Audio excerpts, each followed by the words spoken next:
Welcome, everyone, to episode 8 of the Golden Squeeze podcast. We have a lot to cover after an action-packed night one of WrestleMania and Stand and Deliver. We're going to get right into it. Stand and Deliver. Let's do it.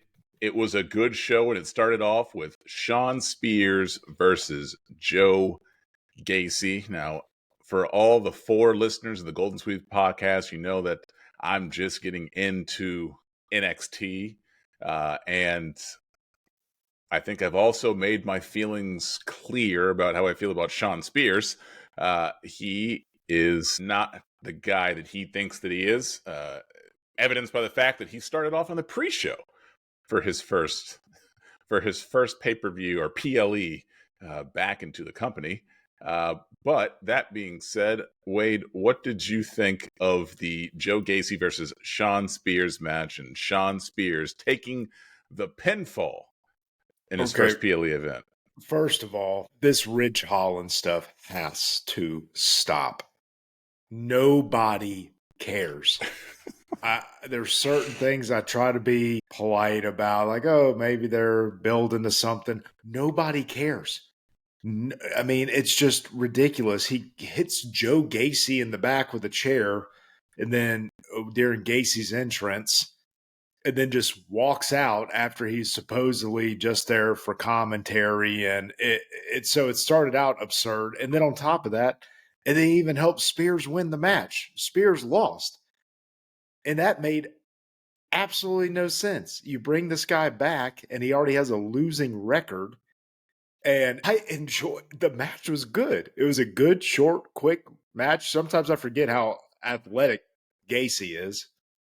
And I enjoyed the match, but the result made absolutely zero sense. And I'm not going to lie. When I saw that match and the Ridge Holland nonsense and then that, I was terrified at how the rest of the show was going to go when it started like that. You're not wrong. That chair shot in the beginning was absolute lunacy. That was the most ridiculous thing I've ever seen, because when you say that no one cares, like the announcers didn't even care. Like they hit him with a chair shot and they barely even reacted to it. And then it just went away and it really wasn't mentioned again. And then the match was just over. It didn't make any sense. But I will say that Joe Gacy was a standout inside this match because, like you said, it was a good match for the limited amount of time that they went out there. But Joe Gacy here reminds me a little bit of Kevin Owens with his athleticism. He's got that sneaky athleticism where he can do certain things on his feet that you wouldn't think a person carrying that much weight would be able to do. You know, he's not necessarily like fat per se, but he doesn't have an ideal body type similar to Kevin Owens. It was, I'm not going to say it was baffling only because it's Shawn Spears and it fits him in my opinion, but the entire thing, Ridge Holland is ridiculous. I could care less whether or not he exists or not. And I think that I speak for the masses when I say that there's not a person walking this earth other than maybe Ridge Holland's mom that cares about Ridge Holland's success in the WWE. And speaking of baffling, on what planet, I don't care who is delivering the move, on what planet should a pedigree get kicked out of on a pre-show? Joe Gacy kicked out of a pedigree. There were a lot of pedigrees. And I think they all got kicked out. They all got kicked out of. Yeah. Triple H just said, let's devalue my finishing move. Yes. You get to devalue it. You get to devalue it. Gosh. Everyone devalues my finishing move. But when it got kicked out of on a pre-show, I was at a loss. But again, that kind of fit how everything transpired during that one. But thankfully, it got infinitely better after that. It did, including the very next match, which was the NXT Tag Championship match with the Wolf Dogs versus Nathan Frazier and Axiom. And boy, was that a good match. That was a good tag team match. And as the match went on, I started to realize that we were wrong and that Nathan Frazier and Axiom weren't going to win.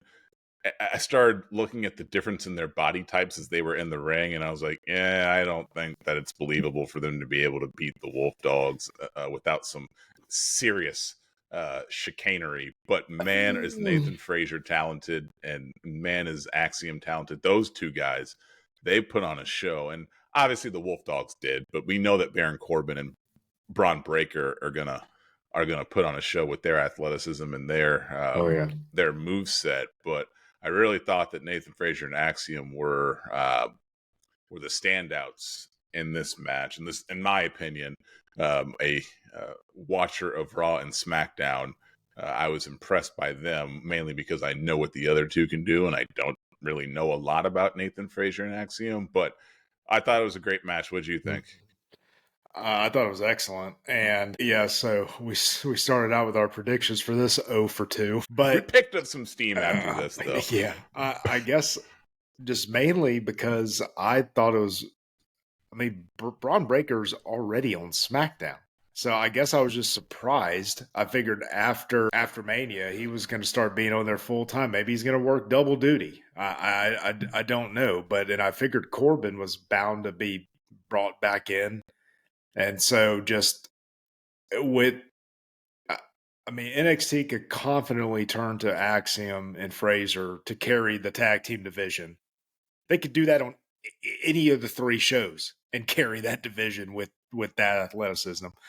But and for those reasons, with Breaker already being announced as signed to SmackDown and appearing there, I was just surprised for Yeah. that reason. You know, if they wouldn't if Breaker had not already been making appearances, I would have been not quite as confident in saying they were going to lose.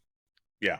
I don't know where they're going to go going forward, but when you say that Breaker's already on SmackDown, it's been over a month since he had his last squash match on there, I believe. I think it was in February. So I know he's already on there, but they announced it as a SmackDown signing. They announced it.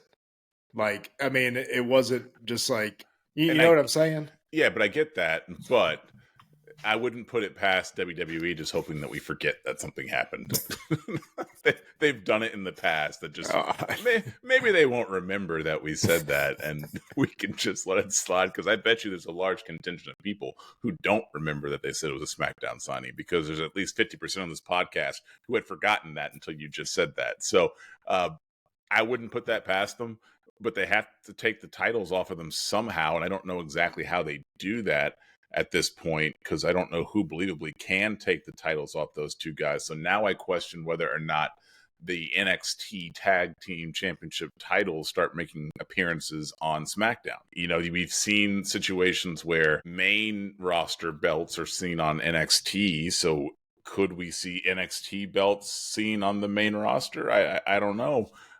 Maybe they could have Alpha Academy take the tag team titles off of them on a SmackDown, and then they bring them back down to NXT. I don't know. I'm thinking outside the box of who could take the titles off of them. But when they come up to the main roster, the SmackDown is service by sticking together. I think that as a tag team, they could bring a lot to that tag team division.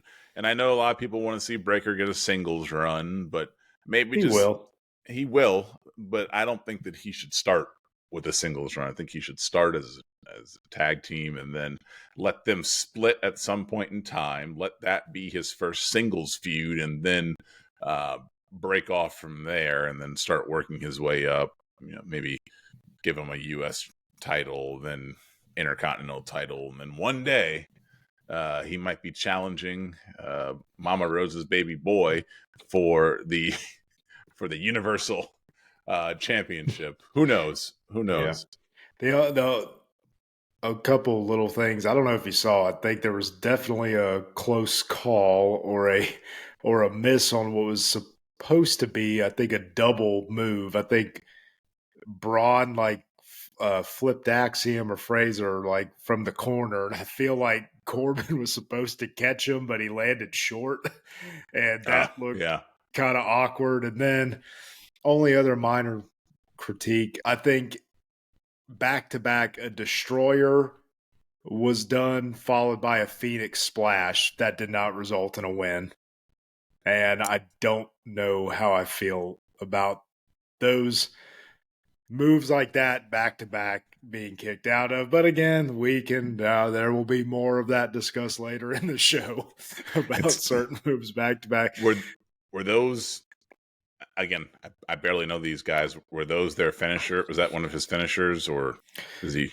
Um, that that I don't know, but Okay. I don't care whose finishers they are, though. To a move like that to the neck and then a splash like that back to back should end a match. Yeah, But again, you're not wrong. not minor, just a couple minor things, but still fantastic way to start the main match. And God, I bet if they wish they had do that all over again, that first pre-show match would not have seen the light of day. So Yeah. with but a very, very, very good match. Surprised by the result, but a very good match. Very good match. And speaking of good matches, we move right into the North American Championship with Oh, Obafemi versus Dijak versus Josh Briggs. And I give Josh Briggs a lot of crap on this podcast, but he played his role very well inside this match. All three of them did. Nobody was getting carried by the other in this match. They all carried their weight. They all did a very good job. They told a good story. I thought that this was an excellent match. But one question I do have is Feast Your Eyes, is that Dijak's finisher? Yes, it is. Okay. Well, then that's absurd because he did like 10 Feast Your Eyes, and I don't know how many times he got kicked out of, or at least how many times he didn't pin after he did it. But he did at least 5 Feast Your Eyes in the match that I can remember. And I feel like if one of them was kicked out clean, I think it was only one. I believe the others were pin breakups. that's fine, but if you're believe. gonna do your finisher, let it follow up with a pin. So if you're doing a pin breakup, then go get the pin yourself. So is Feast Your Eyes just a variation of the GTS? Is that in essence? I mean, it Yeah, seems yeah. I think we talked about this before. I may have described it that way. It's like no, I'm sorry. I think I said he puts him up like the in a reverse torture rack. Yeah, you said it was in a torture rack, reverse and then in a torture rack, and then he throws him flips him down, over. flips him over like a GTS. So it's like a combination of Lex Luger and CM Punk. I love the move. Yeah, it's a good move. It just seemed like it wasn't all that effective in this match. But you know, It created one of the best false finishes I've seen in a long time. When he hit Femi with it twice, and then he pinned him, and then Briggs yanked the ref out of the ring. Because I did not even see him on the screen, and so when the ref just went flying out of the ring, I was like, "Oh, very nice." And the crowd was booing their asses off, man, when they wanted Dijak to win. A majority of them. So when he pulled him out of the ring, I thought that was a great spot. But there's one thing that I know that W doesn't like, and it's when people do multiple things at the same time in the same pay-per-view or the same SmackDown. It's one of the reasons why there's typically only one person going through a table on any given day, because they don't want to overuse the same thing twice. And it bothered me, and I'm going to jump ahead really far in the day when I know where you're going. When The Rock pulled the ref out of the ring, because I was like, man, didn't I already see that today? Yep. And I'm surprised and then a much better match too. Yeah, I'm surprised that they let who pulled out? Josh Briggs pulled somebody out. Briggs yanked Dijak out of the ring. I'm shocked that they let Briggs do that if The Rock was going to be doing it later on. No, I don't know. Maybe The Rock just improvised, or I mean, I'm sure Josh Briggs isn't talking to Dwayne The Rock Johnson at any point in time, but I'm just surprised it happened twice on an NXT Stand and Deliver, and then it happens again in the main event of WrestleMania. It's all I could think about the second The Rock did it was, didn't Briggs do that earlier in the day? But I digress. We'll talk more about that later. But it was a good showing of, first of all, how strong Obafemi is. He's a girthy individual. I'll say that. He put on a show. He's big, and like size wise, he's not even the tallest of those three, but just He's the strongest though. he looked so much bigger. But one thing I did notice, and I don't know if this was just by design to let Dijak and Briggs, go at it, because they discuss how they've been wrestling each other, known each other for about 10 years plus. Like, just they're two veteran guys, but there was a decent amount of time where it was just those two in the ring. Now I don't know if that's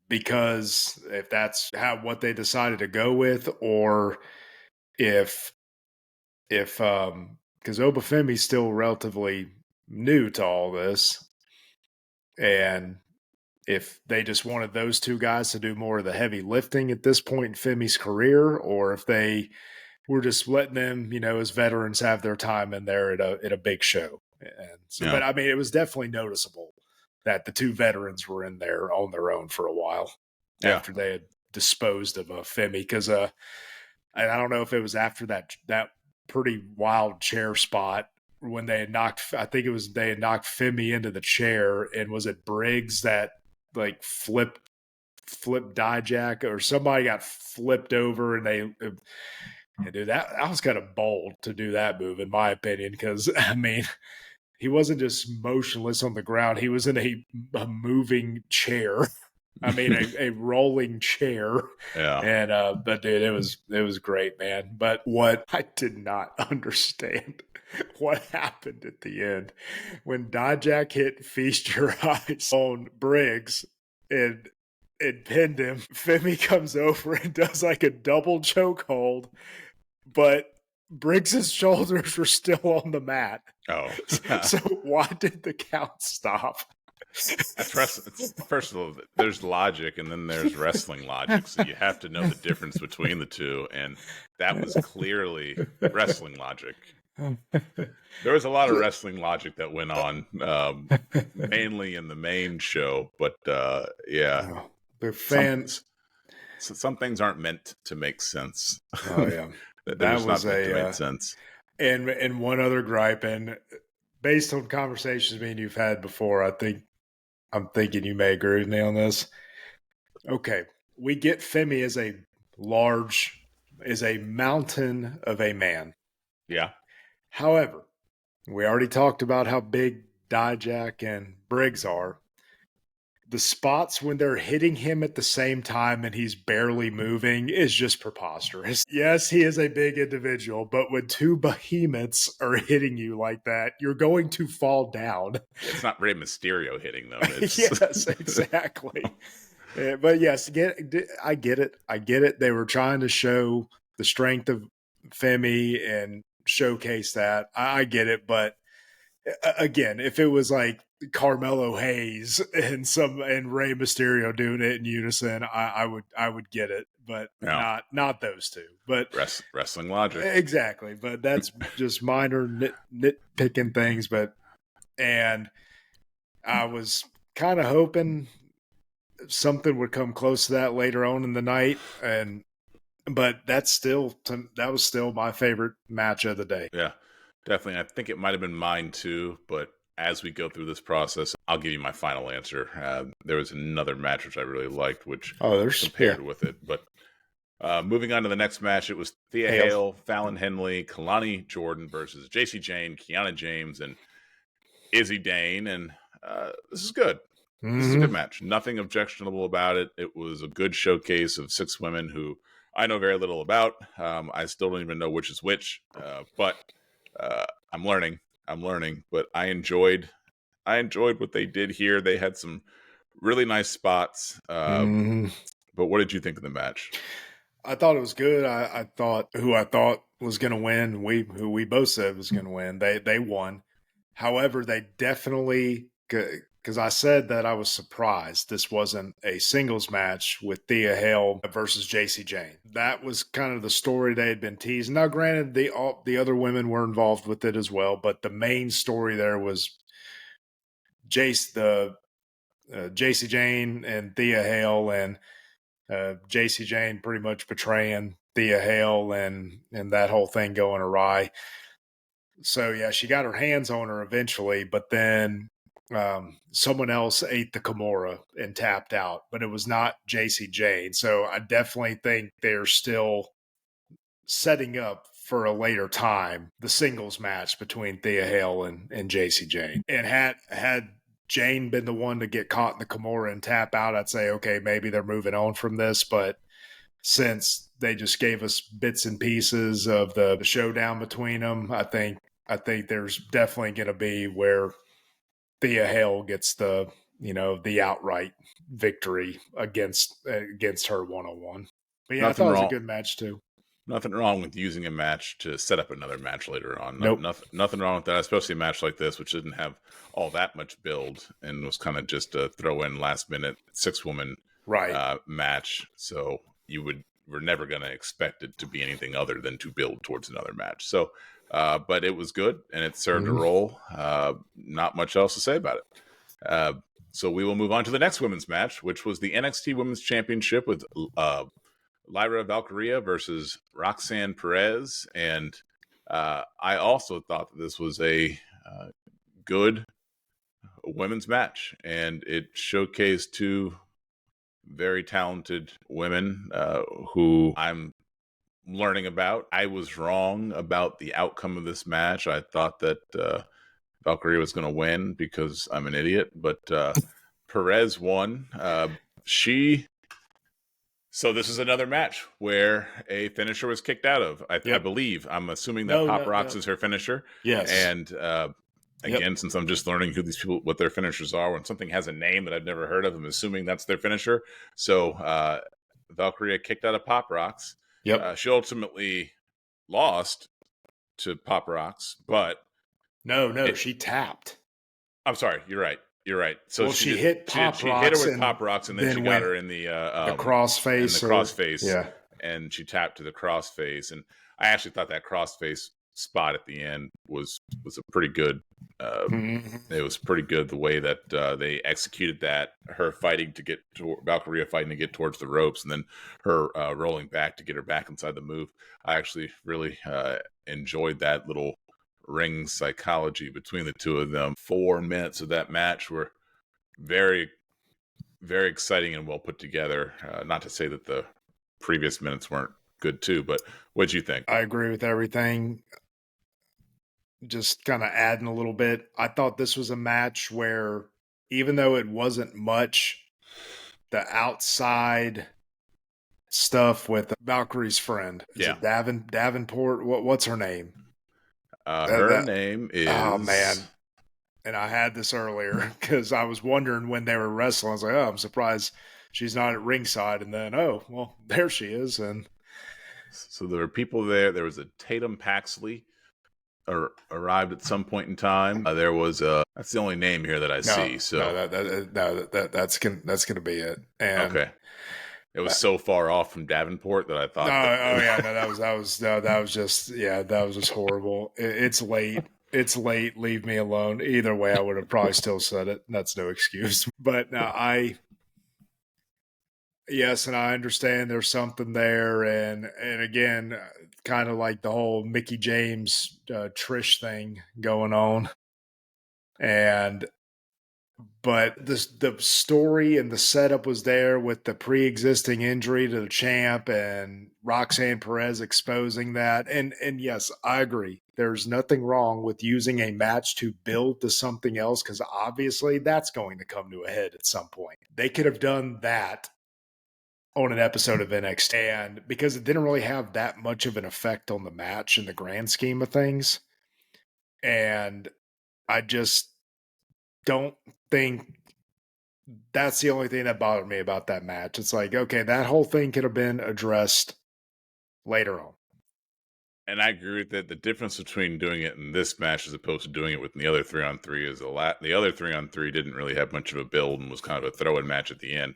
This was a match that had a build. And when you have a build, you don't take a match that has a build then to build to another match. That's not the way you're supposed to. Or I think you're supposed to do things. So I agree with you. It should have been done. Yeah. It should have been done earlier if you're going to do it. You don't do it at NXT's WrestleMania. But Yeah. Yeah, and in the end, it didn't result in an immediate like that happened, and then it led to Perez hitting pop rocks, and then you get the 3 count. Mm-hmm. She tapped out. So I mean, again, just little nitpicking things, but still a great match. I think the right call was made about Perez winning, and I think she's going to be a good heel character going forward, and there's some good potential matchups down the line with the baby faces on that roster. So Yeah. should be a good one, including a rematch with those two, which I think that's coming as well it should, because now I think I believe it may be 1-1 with those two. I feel like they may have faced each other one other time before, had some sort of interaction. Maybe not, but I'll have to double check on that. But either way, I think that'll be ran back again. This is an AEW. We don't keep track of wins and losses here, so it's 0-0. The score's tied. All right, but moving on to the next match, which I know you don't like the result of. I don't even need to ask you, but it was Ilya Dragunov versus Tony D'Angelo with the family. The one thing I will say before we go into this match is that I made a comment a couple podcasts ago that I said that Ilya Dragunov is dating Tiffany Stratton. So I got Ludwig Kaiser mixed up with Ilya Dragunov. So Tiffany Stratton, I apologize. You are not dating Ilya Dragunov. You are dating Ludwig Kaiser from Imperium. So I and I was thinking as I was watching the match, I was like, wait a second. That's not her boyfriend. Oh, that's just me being racist. So no. Was it that when you noticed, or was it during the video package for Dragunov where they showed his wife and it was not Tiffany Stratton? I was like, wait a second. I immediately realized, like, oh wait, I said something wrong, and I need it because I had totally forgotten. But that was just me mixing people up in my head. I'm getting older. It happens. It is what it is. I was like, wait a second. Is that Dragunov's Russian wife and Tiffany Stratton is his American girlfriend? What's going on here? It's like a sister-wives situation. I'm sorry, 4 fans, for misleading you, because I'm sure that all 4 of you told your significant others that those 2 were dating. Yes. And you couldn't find any proof online. Well, here's why I'm an idiot. But now, going into the match, so the Don did not get the win, so you don't have to do this in a suit like you had said you were going to do. Ilya Dragunov got the win.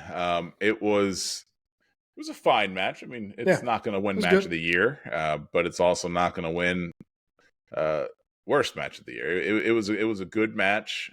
There's really not much else that I can say about it. I thought that they told a story, which in my opinion might have gotten a little convoluted as the match went on. But what did you think of it? And this goes back again to what we've talked about, telling a story to potentially lead to something else. But I thought this was well done. He refused outside interference from the family on multiple occasions because he didn't want to win like that. Those brass knuckles looked really fake to me, but by really fake, I mean really awesome. And I think if you look into it, and I could be getting this wrong a little bit, but historically, I think it was Lucky Luciano. He told his men back when, the DAs and all the good guys, so to speak, in that era were trying to take down Luciano. There was one particular DA, I believe, who was a stand-up guy, didn't take bribes from anybody, and he was pursuing Luciano. And a lot of Luciano's men, like in this case, the underboss or the consigliere or whomever the case may have been for that family at the time, wanted to take him out. And Luciano said, you're not to lay a finger on him. He's a good man, and he does his job the right way. And I think that was kind of a callback to some of that old school mob mentality that, they were ruthless against their competitors because they were all using underhanded tactics. But when it came to stuff like that about a stand-up guy and somebody who does it the right way that they respect, they want the chips to fall where they may. Yeah. And so I thought, just kind of historically and building off of that, this this crime family thing they're doing with it, I thought that was good continuity from, at Yeah. least from the story that I'm familiar with and have been told Right. about, with specifically Luciano, if that's the case, or somebody could have made that up and I just made it up too. So, but Listen, I make stuff up about Tiffany Stratton. You can make stuff up about Lucky Luciano. It's okay. but but again, and it didn't come to a head during the match or after the match, but I definitely think there's going to be a power struggle going forward within the family. Yeah. And so I think it was a good, harmless setup to that. There was no shenanigans. And quite frankly, I wouldn't want the guy who beat Walter for I think it was the NXT European title at the time, but still, I wouldn't want the guy who beat Walter to end that reign to go out cheaply like that. So Yeah. yeah, it was good, harmless. I agree with you, spot on. Not the best match, but and another finisher was kicked out of this match. I don't even know if the commentators acknowledged it, but I know the Don hit "Forget About It" and Dragunov kicked out. Yeah. And Yeah. and Ongoing theme, ongoing problem, ongoing theme. Yeah, and I know the something Moscow, the running uppercut. I don't think Dragunov hit that, but he did the H bomb a few times, and I know he hit one move and then hit the H bomb, I think, from the rope to get the win, right? Yeah. Okay, so, and if the H bomb is one of his finishers, that was kicked out of earlier. Yeah. But I feel like that's more of a setup move when it's used regularly. So, but anyway, Well, here's one thing I can tell you is that I can't answer that question for you. So. Okay, but because I know the running uppercut is one of his main, I think is his main one. But if the H bomb is another finisher, it was 100% kicked out of the first time he used it. Yeah.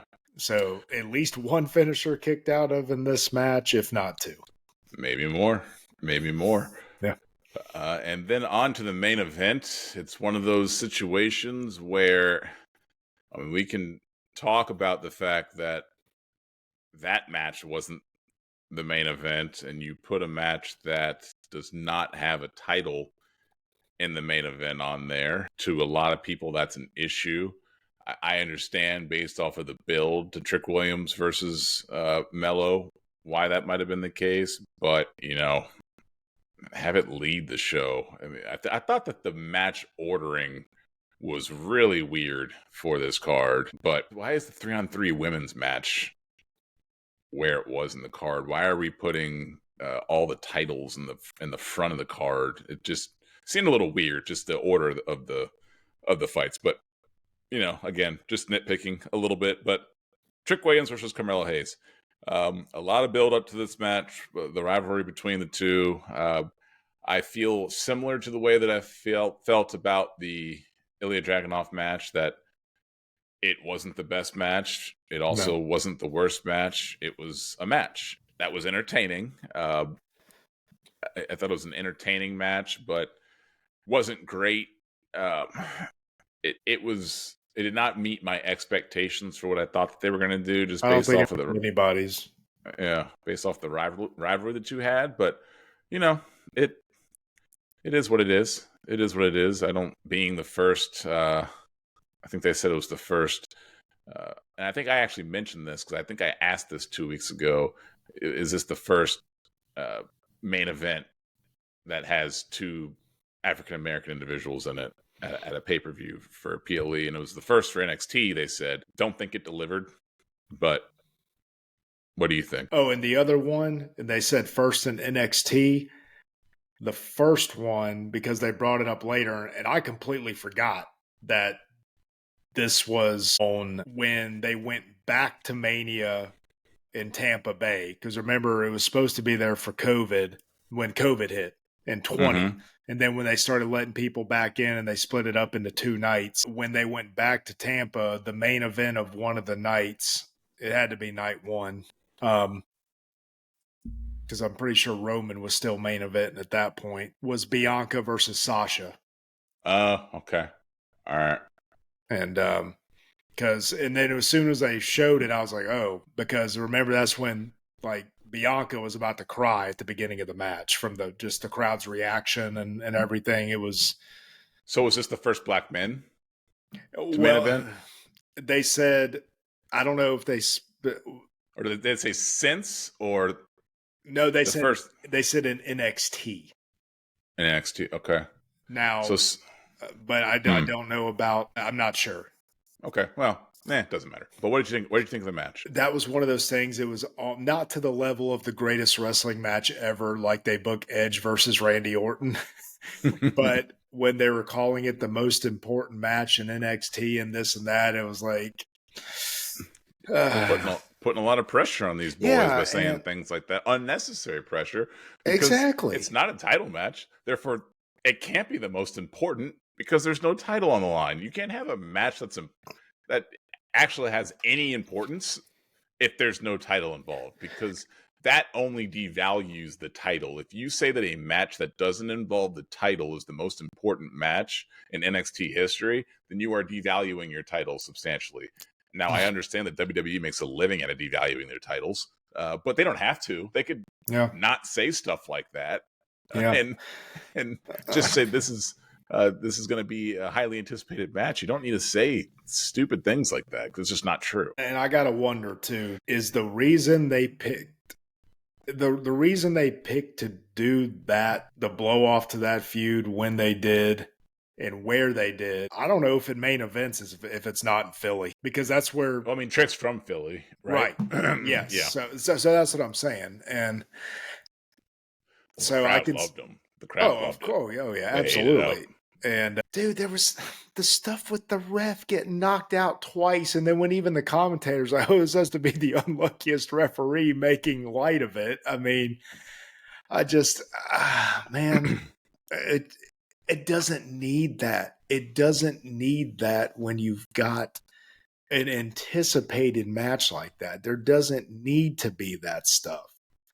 Do it while he's not looking. Let the heel get a cheap shot in. He doesn't have to be knocked out. And then on top of that, you had another finisher kicked out of. But I kind of had a feeling that was going to happen in this one. But nothing but net got kicked out of by a Trick. And it just kind of seemed like all of a sudden the match ended. Trick hit the Trick shot, and it just kind of the way the sequence that happened during. I was like, oh, all right. Seemed abrupt. Yeah. And again, not that it was a bad match. I think it was a good one. And I'll be honest with you. They had Carmelo get in with the way they were hyping Trick for most of this and the video packages showing him in Philly training and doing all that. I didn't think it was going to be a complete bulldozer of a squash match, but I thought there was potential for him to get for Melo to get meleeed. and it was a pretty even match though. And so I did like that, but just the ref stuff, I thought it was a little too much for me, but the fans went home happy, and that's what they were going for. I don't think you can put a squash type match as the main event. I just think it would have left a sour taste in a lot of the fans' mouth. You're probably right. But then again, maybe they would have ate it up because of where it was. But that's a good point. Based off the way the fans were reacting to that match, they probably would have eaten anything up that Trick Williams is doing. But, good for them for getting the main event, doing the best they could. Yep. I think you picked Hayes, or did you? No, we both picked Trick. Oh, we both picked Trick. Yeah. But I think that I also predicted that would mean that Carmelo would be getting called up. Yes. So yes, we'll see if that prediction is correct, because we got to get one at some point. We're terrible. But that wraps up the discussion of Stand and Deliver. Overall, I thought it was a solid show. I think that we both have the triple threat for Obafemi's title as the number one match on the card. Yep. and we'll see whether or not it was the number one match of the weekend, or at least of night one, after we talk about the main card, and which started off. I got to go back through the match list, but I can tell you the first match. no, I know the first match, but I'm saying I got to go back through the match list to determine whether or not this was my favorite match Oh, okay. I on got you. Of the card and maybe of the night. But oh man, Ripley's so good in my opinion. I think in most people's opinion. I enjoyed the match with her and Becky Lynch. The one thing Me I too. will say is I preface this by saying that I think that Ripley is a gorgeous woman when I think most would agree. I think looks better when she's not wearing makeup. Mm-hmm. Obviously, when the women go out there, they cake on the. And I'm going somewhere with this. I'm not just drooling over Rhea Ripley. Well, I am. I think she's so much better looking when she's not wearing makeup. And I understand that when women go out there to wrestle, they have to cake on their face just based off of the intensity of wrestling. And if they don't do that, it's kind of like when the wrestlers wet their hair a lot to keep it a certain way as the match goes on. If they don't cake on their face, their makeup will go away super fast. This all leads to Ripley's entrance. And when the guy came out singing her song and they got a real close up of their face and the mic was in front of her mouth, I was like, oh, they have Ripley singing the song. And then the mic went away from her face. I was like, wait a second. Not only is that not her, that's a man. I felt like an idiot. That's why I had to have a long preface to say that I think she's gorgeous. And I'm not saying that man was gorgeous, but I'm just saying that it got the close up in of the face and the mic was right there. I was like, huh, they got her singing her song. And then she comes walking out and I'm like, oh, okay, never mind. That's not her. Oh my goodness. But I always love it though when WWE gets a live performance for a person's entrance. So I enjoyed her entrance. I enjoyed Becky's entrance. I enjoyed both of their gear. I enjoyed the match. Not to say it didn't have its issues, because it absolutely did have its issues. And a lot of its issues were similar to the issues that were with the NXT matches. The manhandle slam is the stupidest move, top 3 stupidest moves on the main roster. That being said, it is still Becky Lynch's finishing move. And it was kicked out of. And they made that. I've seen that move look horrible. Ripley had, I made a note, she had the best sell of the manhandle slam that I've ever seen. And it looked like she legitimately got slammed hard. I was like, okay, when it's done like that and the back of your head is smashing into the mat, I could see it if it looked like that every time. But that just goes to how good of a performer Ripley is, because Becky Lynch has done that move 1,000 times, and the previous 1,000 times it looked terrible. But on that move, when Ripley took it and she did like a backflip and did an absurd sell of it, but it was a great, it was a top tier absurd sell. And I think it was only an absurd sell because I know how stupid the move is. And knowing that, the way that she sold it, top tier selling from a top tier wrestler. But she then kicked out of it after selling it better than it's ever been sold before. And then she hit Becky with the Riptide. And then Becky kicked out of the Riptide, which, what are we doing here? Why are they called finishing moves? I don't want them to, if you're going to call them call them good moves. Call them cool moves. Don't call them finishing moves, because by the very definition of a finishing move, it is something that is supposed to finish the person, and it never does. Yeah. So what are we doing consistently, match after match after match? Because this is not the last time that we're going to mention this on this podcast today, because it's going to happen in many more matches on the main card.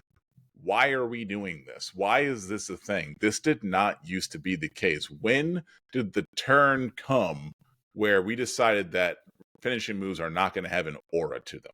Because I don't like that. I don't like it. Yeah. Now, granted, I still don't like it, but I think it led to a good telling of a story at the end of the match. When Ripley hit it in the turnbuckle to Becky, and then instead of trying for the pin, she immediately did another one and got the win. I did like that. It's like, okay, well, one didn't work the first time, so I'm going to do it twice in a row and, try to put her away. And it worked. So Yeah, I get that. But she but I shouldn't still don't like have it. to do that. I know, I know. I didn't like it either. And in terms of the ring gear, man, Becky's plugging that book, son. and She is. but nothing to me like her. She lost to Bianca. She lost the title to Bianca last year, right? Mm-hmm.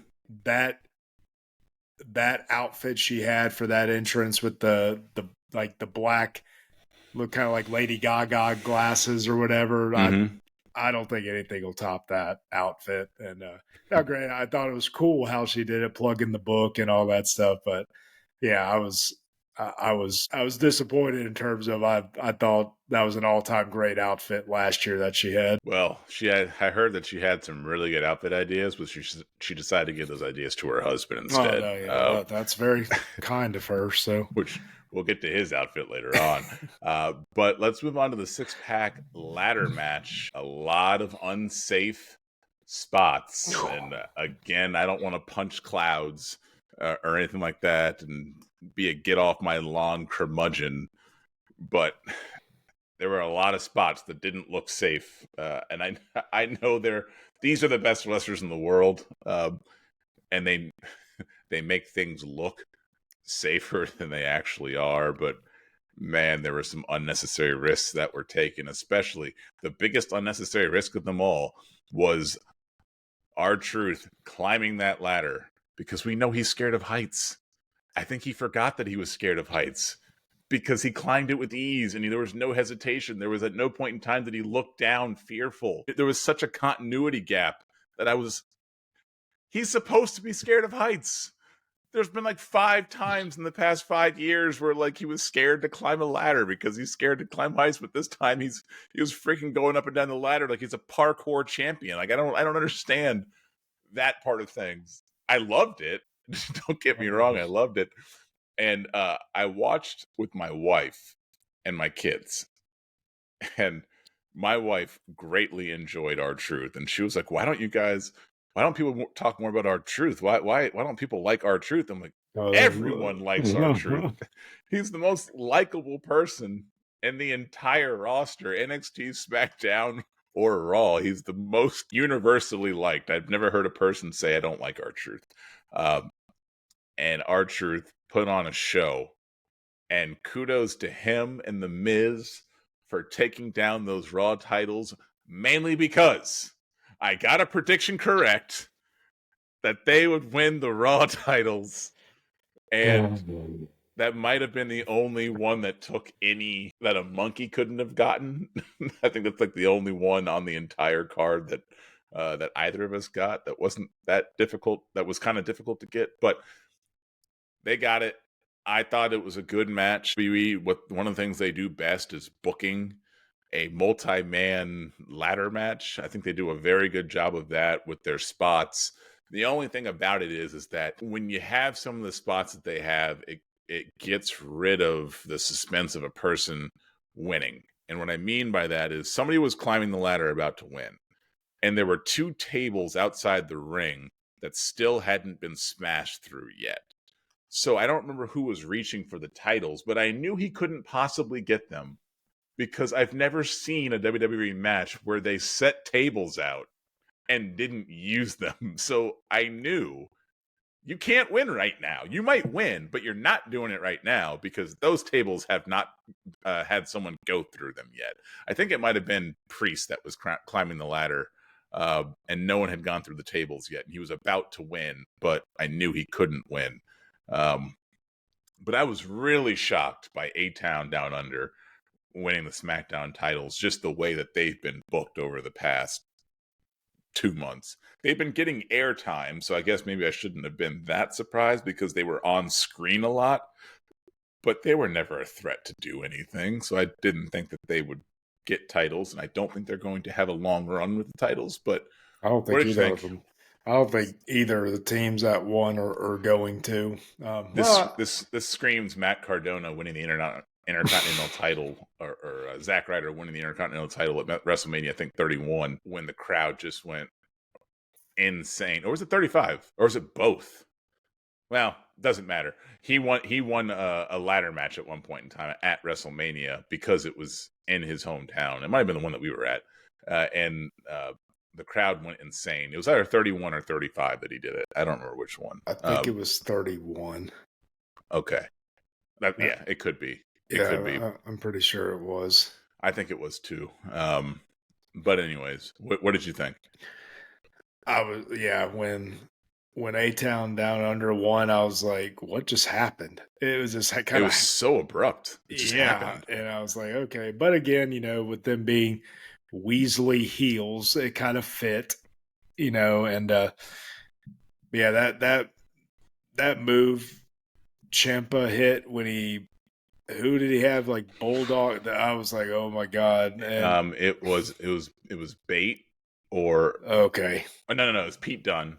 It was Pete Dunne. Yeah, that move when he did that off the ladder, I was like, oh man. But again, and that could be just a product of the camera angle that they showed with the way it looked, but still, I mean, they were high up there. I don't know. And then my God, like Donna, when he went flying, like even though it worked out, like I just remember thinking, I was like, was he supposed to land that far onto the second table that's that close to the guardrail? Yeah, you don't put up 2 tables to only break 1, which means he overshot it and almost killed himself. Not almost killed himself, but almost made himself in a very bad situation. And it looked like he got shot out of a cannon too when he went. And I guess and granted, this could all be part of the story going forward. I was like, okay, McDonough's out there.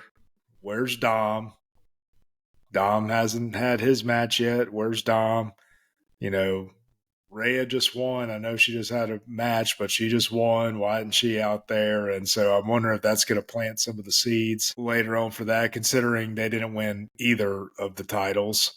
Yeah. So I'm guessing, I think that's going to be part of the story going forward. And yeah, man, and that we've talked about this before, just the way the teams that won have been booked. I don't know. Hey, maybe they'll have them start winning. If they do, great. But if not, I don't. We'll get to that and the way people have been booked leading into matches later. But I don't know. I was kind of surprised, but hey, I'm happy that R-Truth got. You could tell like he was genuinely like happy, not overselling his excitement like normal. He was genuinely happy, and I thought that was awesome. And the fans were genuinely happy for him, which is what matters most. Let me tell you my main gripes with this match, something that almost made me vomit. In the beginning, or towards the beginning, DIY did one of the most disgusting things I've ever seen in my entire life. Johnny Gargano, well, not their fault. I don't remember who he hit it with, but Johnny Gargano hit Sweet Chin Music, and it was no sold. Didn't fall on the ground. Yes. I don't remember who he did it to, but they didn't fall. They didn't even get to the ground, let alone pin. But it is we did our series of top 10 best finishers of all time. I for each one, I put whose move it was. So I didn't say the super kick. I said Sweet Chin Music because the super quick kick is the most bastardized move on the entire roster. There's nothing more bastardized than that. We'll get to Jimmy versus Jay later on in reference to that particular issue. But Gargano, he tuned up the band. So that is the Sweet Chin Music, because that's really what differentiates it, I think, from a lot of the other super kicks, is there's a build up to the move. And then he hit it, and then the guy, and it's probably better that I don't remember who he did it to, so I don't just rip this person right now. But they hit the ropes a little bit, but they didn't fall. Let alone he should be on the ground for at least 90 seconds to 2 minutes. Didn't even fall. That pissed me off. There was a pedigree that went on while that was going on as well. Another pedigree for the night, not the last pedigree. That wasn't the pedigree. I know Cole called it the pedigree, and they were trying to play. Are we sure? Are we sure it wasn't the first pedigree that I texted you when the guy oversold it and went up in the air? No, that's not overselling it. That is Ciampa's finisher, or it was his finisher in NXT. I think it's called like the Widow's Bell or the Widow Bell or something. But yeah, he does that, and I think it's a face buster. But he picks him up like that and then slams him down. Okay, all right. But Michael Cole called it. The announcers, especially Michael Cole. Oh yeah, no. If Pat McAfee says it, I'd be okay with it. But when Michael Cole says something, because he knows his stuff, he's been doing it for 30 years. A little old guy like me who, doesn't watch a lot of NXT, so I don't watch a lot of Ciampa. It didn't look like the pedigree to me, but I thought that maybe the guy oversold it, and it was a variation of the pedigree. Maybe not. Whatever. But whatever. The move didn't have much of an effect either. But it still should have, because that, at least at one time, was his finisher. The only other nugget that I put in my notes was the running gag of R-Truth never knowing what type of match he's in. Oh, when he got the hot tag? And he got the hot tag, and The Miz went with it. He was like, let's just do it. Let's do it, Truth. The Miz, you could tell The Miz was having fun. You can tell The Miz likes teaming with R-Truth, and because if he's not going to get used the way that he was used, 10 years ago, main eventing WrestleMania with The Rock, or having hot feuds like against Daniel Bryan or anything like that, if he's not going to get used that way, you might as well have fun then. You can tell that he's having fun right now. And when R-Truth, when he went to grab that little rope that the tag team has to hold on to because they have to be a certain distance from the turnbuckle to tag their guy, and he extended his arm and was trying to get that hot tag, and then he came in hot. Man, that was hilarious. It just reminds me of when he entered the Royal Rumble. He ran down the ramp, went under the ring, grabbed a ladder, put it in the ring, looked up because he's scared of heights and he didn't want to climb the ladder, and then realized, wait, this is not a ladder match. This is the Royal Rumble. Why did I just bring the ladder in the ring? But he did climb the ladder, remember? Did he? He did. He climbed it because he went like this, and there was no briefcase. Another thing that my wife noticed, she was like, isn't that John Cena's move? And then me explaining to her that John Cena is his childhood hero that is younger than him. Me explaining that to her, she thought that was hilarious. And I said, yes, it is hilarious because it's R-Truth, and everything he does is hilarious. He's funny. He can rap. His move set is that of a 25-year-old, and he's almost 50. He's limber. He's just an amazing human being. And I'm glad that a person who doesn't watch wrestling at all could see his talent just oozing off of the screen in the limited amount of time that he had. I could go on and on about R-Truth. I won't, though. But a good match overall. A good ladder match. Like I said, they know how to book a multi-man ladder match, if nothing else, because they clearly cannot book main event tag matches, but they can book a ladder match. How about the bump that Waller took into that ladder? I was curious, like, okay, was that supposed to give a little, or because it looked painful? And when you mentioned ladders, I totally forgot about the Damian Priest issue that you texted me about. So it looked like that ladder looked completely unsafe. Oh, yeah. And kudos to the official. Yes, and I'm sure that they got word in the earpiece like, hey, that ladder's unsafe. Please tell Damian Priest to come off that ladder so that we don't have an Owen Hart situation here. Please tell him to get rid of that ladder and get a new one. Because when he got down, he threw the ladder out of the ring, and he did it in a way that, like, he looked mad almost that he had to do it. But kudos to them for making a situation that was unsafe safe, or at least more safe, because that ladder looked like he could just split at any second. Oh, yeah. Yeah. All right. So moving on to the next match, and it was Andre and Rey Mysterio versus Santos Escobar and Dominic Mysterio. And now that I'm saying that out loud, I realize that we didn't really talk about SmackDown, which not necessarily a bad thing. In my opinion, it was not a very eventful go home SmackDown, but the one thing that happened on the SmackDown that changed the WrestleMania card Dragon Lee.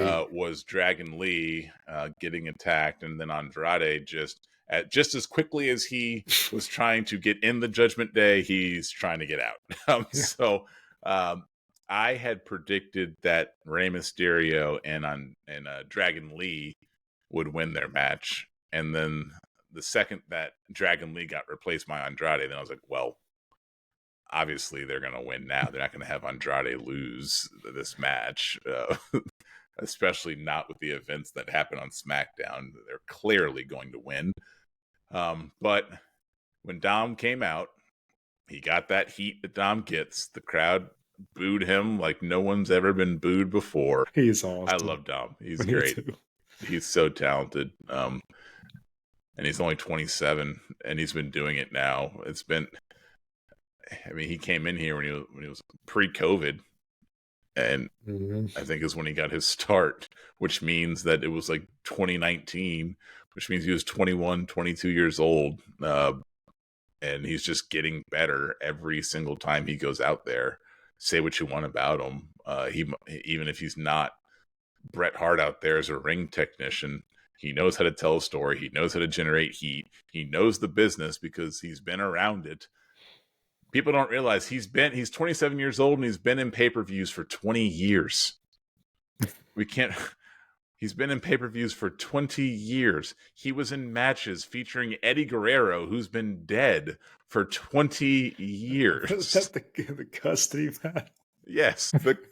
He's been in matches since he was my kid's age. Of course he's going to know how to generate heat because he learned from one of the best heat generators ever. He knows this business, and anyone who thinks that he doesn't know this business. He knows it inside and out, and he's great at what he does. He might be limited in some areas, but he knows how to make up for it in others. So kudos to Dom. And this was a good match for what it was. You always like seeing Rey Mysterio. It's very low stakes going on inside this match, so they can just go out there and have fun. And I know that Rey has fun fighting Dom. There's no way he doesn't have fun getting an opportunity to fight with his son. It's the same reason why Jimmy and Jay say that this is their dream match, because who wouldn't want to fight a person? I don't know how many times Rey and Dom have practiced fighting at home and wrestling. I wrestle with my kids all the time. I'm sure they do it at a much higher level, and they've been doing it since Dom was in diapers. So I'm sure they had a lot of fun, and I'm sure they love fighting each other. I'm sure it's one of the reasons why they're fighting each other again, because I think that most of us had thought that we were done with them fighting each other, but never. We'll never be done with them fighting each other until Rey retires. But what are your thoughts on this match? God, man, Andrade is so good. So holy cow, that guy. Yeah.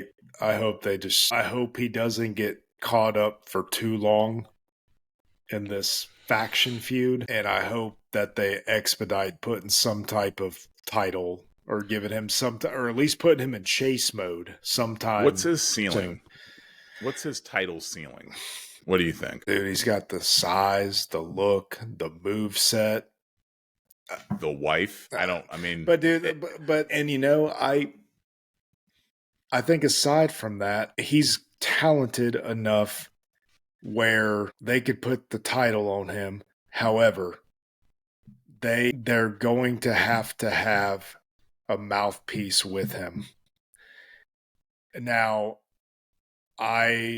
maybe just some type of person in a managerial role, and I'm wondering if that's why they did what they did in putting him back where Zelina with Zelina Vega, because that's who his manager was previously in his NXT run, and she was great. She was great in that role. And so yeah, we'll see what happens with that. But I think from a talent standpoint, I think they could put a main title on him. That's just my opinion. Whether they will or not, I have no idea. But I think. Now, when you say main title, do you mean World Heavyweight Championship or the Yes. Universal title? Okay, Yes. so you think that he has main event ceiling? Yes, I do. Okay, I do. Personally, okay. I do. But Yeah. I know the promos would be an issue with that. Yeah, but If like you said, they Zelina don't, Vega's a great talker, right? And now, what about that hug that Zelina Vega gave to on Andrade? There's no way that Malachi Black or Charlotte approved of that hug, because that had a little bit extra on it when she wrapped her legs around him and jumped on him. That was some hug. That was some hug. Indeed. I think though they were just kind of calling back to, hey, haven't seen you in a while, and back together again, because she was in that. I think now this predated him with Charlotte, but Yeah. I'm pretty sure she was already with Malachi Black when she was managing him. Yes, I believe. I think that you are correct. All I'm saying is, no, trust me. There's not a woman in this world that if she did that to me, my wife wouldn't punch me in the face. Any woman, I don't care what they look like, but if they look like Zelina Vega, especially if they look like that, yeah, my wife is not approving of that. But no, the wrestling industry is an interesting industry, and I'm sure that it was harmless, but it didn't look harmless. But the next match, in my opinion, and I know that you don't agree with this only because there were so many matches you didn't like after this. I thought that the Jimmy and Jay match was the most underwhelming match in the entire card based off of what it could have been. The booking of the match was sloppy to me. The amount of super kicks, Uso matches have become super kick fests as of recent. But man, today was just over the top with the amount of super kicks that were just, first of all, don't do any damage. Like, why are we doing this at this point? Like, why do you even have this move in your moveset if it means absolutely nothing? But I didn't count, but there had to have been at least, there's double digits. I know that. There were double digit super kicks. I don't know how many there were. It's just such a stupid move at this point. When they do it, it's the worst. It might be the worst move on the roster is an Uso super kick. Because it's just, their feet must be made of feathers, just the way that people react to getting kicked by it. But it really irritated me. I have a note here. Jimmy was fine after taking 10 super kicks, is what I put. And then Jay kicks out a super kick and an Uso splash. So we got super kick and then got Uso splashed. And then he kicked out. So fine. We kick out of finishers now. But you do it 10 times to one person, and then you do your signature move and your finisher to another, and it doesn't have any effect? Why? What is the point of the move then? It irked me to my core seeing it. It made me so upset because I think that they are a top 3 tag team of all time. Without even really thinking about the list, if I were to think about it, I might even put them at 1. But as singles competitors, I wasn't feeling the match. Now the video package before the match, I was feeling that. That was incredible. That was an incredible video package. And I've said this before, that is what separates this company from their competitors, is their production team. Their production team is so far ahead of every other company that I don't even know why other companies try to compete. Amazing. But I'll let you talk. Oh no, and it was, yeah. I thought, I don't want to necessarily say thought it'd be better. I I mean, I was expecting more, but then again, even the pace of the match is like, God, this is kind of slow. But if you think about it, that is how they booked his match with Roman. I don't know if that's like intentional by design, like they're just like not as hyped up or getting into it because it's a family member, if that's like an intentional thing, one of those little subtle things that, that separates matches with the family members against like just other competitors, if that's by design. But it reminded me, the pacing of it reminded me of the SummerSlam match with Jay and Roman. Yeah. To your point about the about kicking out of the super kick followed by the splash, with them doing that, it makes you think, okay, but it's like, so now you go back to it. It's like, so you mean to tell me that I'm supposed to believe now that the only reason Roman Reigns lost to Jay was because Jimmy interfered when Jimmy just kicked out of the same move that I'm supposed to believe was going to pin Roman? Yeah, that's a good point. And so that's what things like that, it's like they're hyping up, oh, if it wasn't for him, he'd be your Universal Champion, or oh, if it wasn't for him, he'd be your Intercontinental Champion. It's like, after that sequence, why would I believe that? Because wrestling logic, Wade. Wrestling logic, I like know. we talked about earlier. That's why you believe it. I know. But I gotta say, I gotta give credit where it's due. When Jimmy was begging him to stop and wanted to make up and he apologized and he suckered him in, I thought that was awesome. I loved it. Just the look on his face, and then when he like took his hand at first, and then it was a delay in the kick. I was like, oh, wow, they're gonna do this in the middle of the match. And then I was like, oh, you got me there for a second. It's like Wade Barrett, you fooled us all. But yeah, I did that. I did enjoy that part of the match. I did. Yeah. Listen, I'm not saying I didn't enjoy the match per se. Right. It's just these are two of the most talented wrestlers on the entire planet. And they've had a build for months, and you create expectations. I think that most people thought that this match might steal the show. Absolutely. At least I thought this match might steal the show. Yes. And it just absolutely didn't. It didn't steal No, the show. It was it just did a match. not. It wasn't the worst match on the card. It wasn't the best match on the card. It was a forgettable match that probably after tomorrow, I will have already forgotten that it happened. And I didn't expect that to be the case. I thought that it would be one of the matches that we'd be talking about as a contender for match of the night. And it absolutely was not. It wasn't. Unfortunately. Okay. Yeah. It was not. But the next match, which was the most obvious result on the entire card, to the point where I texted you that maybe I'm wrong or maybe we're both wrong because it's so obvious. And I agree. Yeah. Damage Control versus Jade Cargill, Naomi, and Bianca Belair. This match, I mean, I'll be honest, this match didn't need to exist. After I started thinking about it, that it was that the result was going to be so obvious that if it was going to end, we were end up being right, then why does this match need to exist? To get them on the card. Jade Cargill, yeah, to get Jade Cargill. I don't think they really cared about getting Bianca on the card. I disagree. I think they had to. She is too. They didn't care about getting Naomi on the card. Oh, I don't think Naomi's not as popular as Bianca, in my opinion. I don't think she is. My wife's favorite wrestler is Naomi, just letting you know. Well, she's talented enough to be on the card, but just from a popularity standpoint, Bianca had to be on there.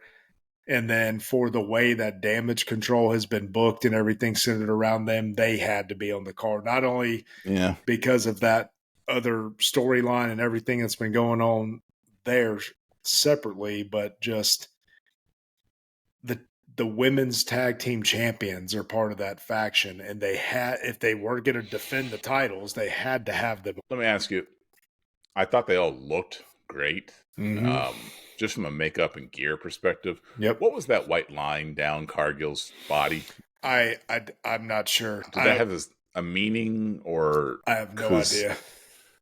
I thought she looked great. Mm-hmm. I mean, she's just a specimen, just an absolute specimen. But I just didn't understand the white line, and I was hoping that there was like, oh, this is a callback to this, or this is something that this person does, and she was wearing it because of that person. But it was just weird, the line down her body. Other than that, her gear was awesome, but that was just a little weird to me. But the match was good. Mm-hmm. It showcased just, man, those two, Bianca and Jade, are just, it's just, I don't know how you get a body like that. I mean, obviously it's genetics. I mean, you can work as hard as you want. I could work as hard as I wanted to. I'm not going to get a body like those two. They're just genetic freaks the way they look. She's had every muscle that there is on a woman, her abs, her biceps, and Bianca's just jacked to all get out. She could probably lift the Big Show if you really asked her to. I mean, I can't think of a man on the roster that I don't think that she could put up on her shoulders. Me. But yeah, but they did a good job. I've heard that Jade Cargill's a little limited in some areas, and I think they did a good job. If that is true, because I don't watch AEW. If that is true, they did a good job of hiding it, because she looked impressive. They made her look strong. They made Bianca look strong. They made Naomi look good. And I mean, obviously, Dakota and Kyrie and Asuka. I mean, we know how talented all three of them. So it was just 6 talented women just going out there and having a little fun. Again, another no real stakes to the match, so they can just go out there and just put on a show for the crowd, which is what they did. The other 5 competitors knew why they were out there. They were out there to debut Jade Cargill, and that was her in-ring debut. I thought that she did a good job. I thought everyone did a good job. So I don't really have any complaints about this match. It was what it was. Oh. No, I don't have any real complaints either. And I was pleasantly surprised that it was pretty even for the most part. And because I was like, man, is Jade going to just get a hot tag and steamroll everybody and everybody's going to go home? No, they took her out of the equation for a while. And God, man, Dakota Kai is so good. I'm glad she's healthy. And dude, she has got that swag. She is good. She's in a good fit with that team. But I think she was a good heel on NXT with in her final feuds there. I hope they give her another, because this thing with Damage Control, eventually you got to think at some point it's going to come to a head and end. And I'm hoping she gets a singles run. But yeah, it was actually a lot more even than I thought it was going to be, which I'm glad it was. It was good. Dude, I just hope at some point, once Asuka and Kyrie drop the titles, that Asuka goes away for a while and comes back and they give her a proper main roster singles run. Yeah. And because she deserves it, and she's just so good. And she's still awesome and can do it. And dude, just thinking about the possibilities, like if that faction turns on each other, like Asuka versus Kyrie, or Asuka versus Dakota, or a triple threat match or something between the 3 of them, and then throw in a Io, at some point. That limitless possibilities, and looking forward to that down the line. But yeah, because very, very, very talented group there, and it was a good match, and I was pleasantly surprised by the amount of offense Damage Control got in, which I'm glad, because you can't present them the way they presented them and just let them get steamrolled. So I thought yeah. So we're agreement on that. Now I'm going to shut up and let you talk. Next match was Gunther versus Sami Zayn. I'll let you vent. Until the end, I enjoyed it. I really did. This is the second time that they have ended long reigns of Gunther's. First one when he was Walter, when he dropped the title to Dragunov. That, in my opinion, was a little absurd. The way they ended that, they had Dragunov kick out of at least one power bomb, if not two, followed by the big splash.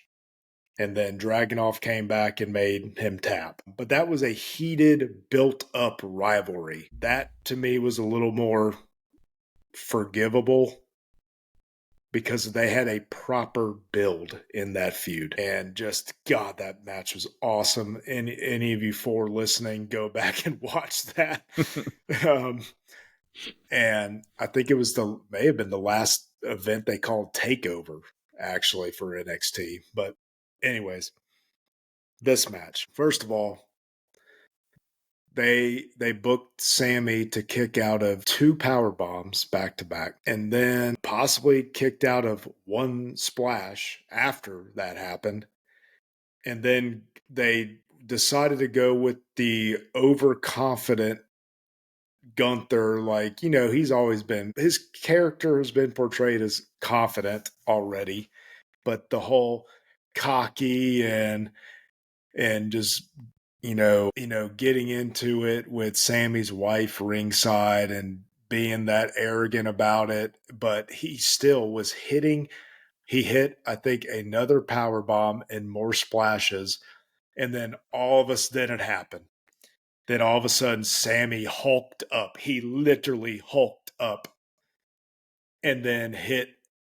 And I love the Brain Buster's a cool move, but then he hits that 2-year title reign is over. F minus.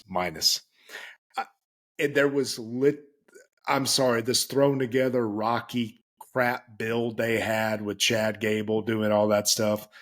They threw all this together in a month, and that's how you end that reign.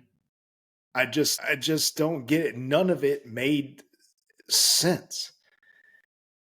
It's like Gunther's whole thing is, the mat is sacred, this and that. And so you're getting into it with people at ringside and doing this and doing that. And it just made absolutely no sense. But for them to book Sami Zayn as this superhuman type person who was not properly booked to be the one to dethrone Gunther. Why was he okay? Yeah, he won the 6-pack match and then won a couple of matches leading into that. But I guarantee if you look at his win-loss record in the months leading up to that, he had several losses. Guarantee it. And I don't like when they've booked somebody to be so unstoppable and winning as a heel, winning relatively clean. And yes, I by my own admission, I forgot about Jimmy interfering in the match with him and Jay for the Intercontinental. I forgot about that. Yeah. But besides that, he's won relatively clean as a heel.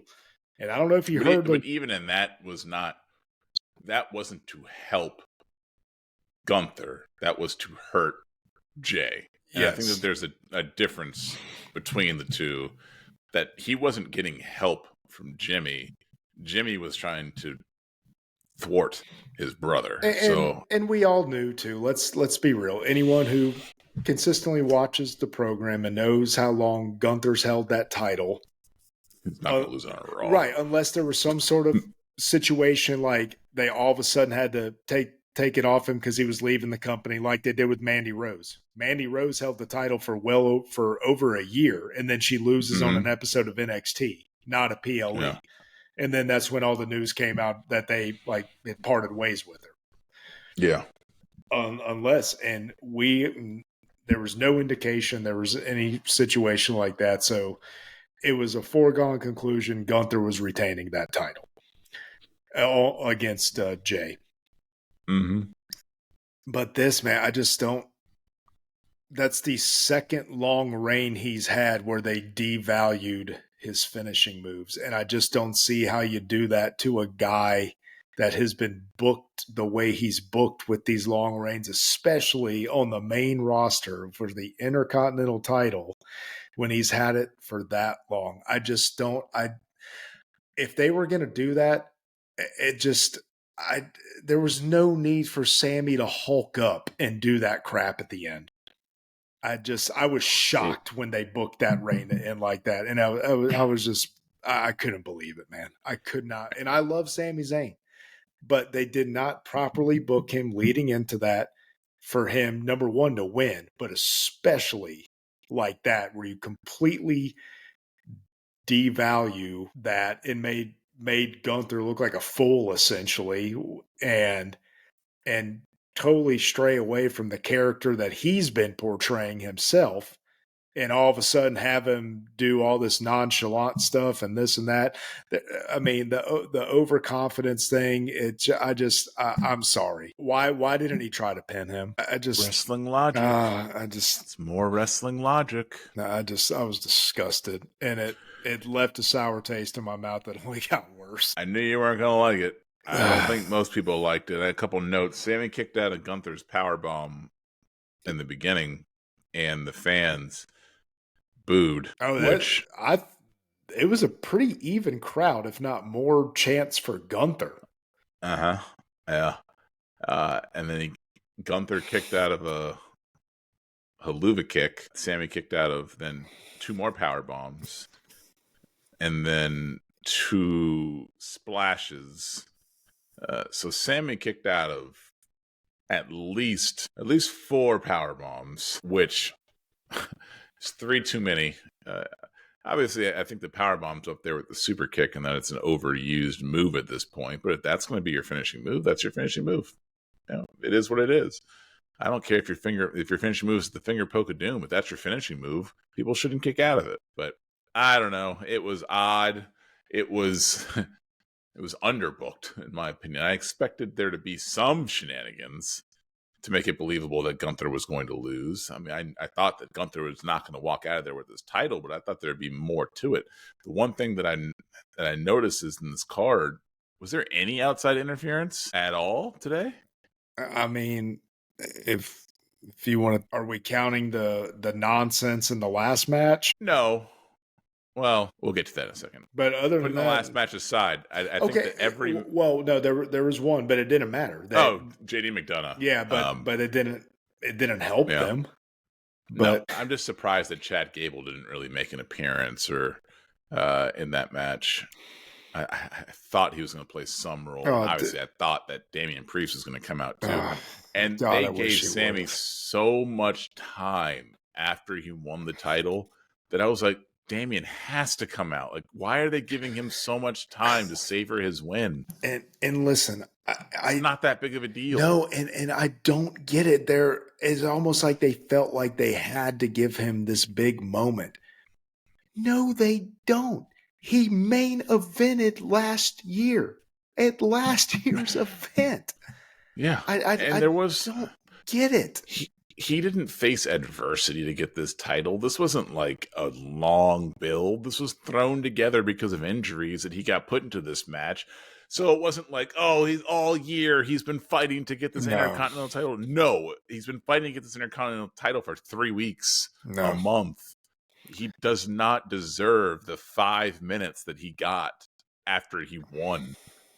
He should have walked out, and Gunther should have had an opportunity to stand there and the crowd to cheer for him as he just finished up the longest Intercontinental title run in the history of the company. No, that was absolutely dreadful, man. And there's nothing, absolutely nothing that anybody could tell me, oh, well, we did it because of this and that. No, this was a thrown together feud that, okay, here's what I think the best course of action would have been.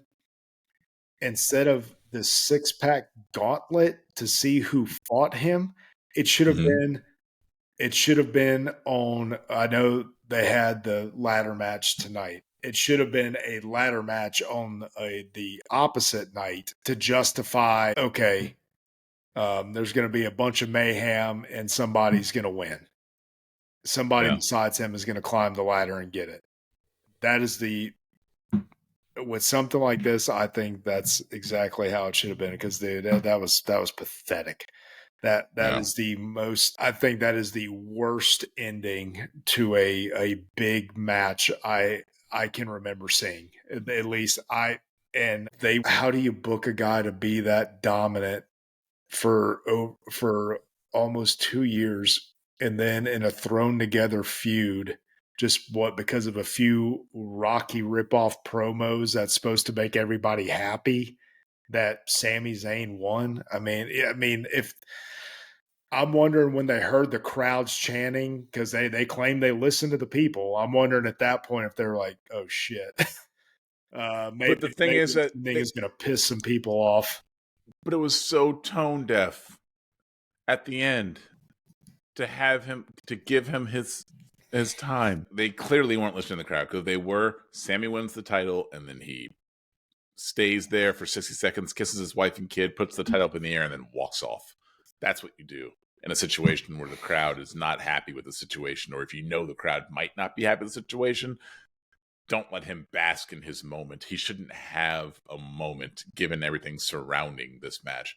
That should have been Gunther's moment to get admiration from the crowd for everything that he did over the past 2 years. But if it leads to Gunther getting put in the World Heavyweight title scene or getting put in the Universal title scene, then great. It is what it is, whatever they had to do to get the title off of him. But I don't think that's going to be the case. But they're going to put the main title on him, then I'm all for it.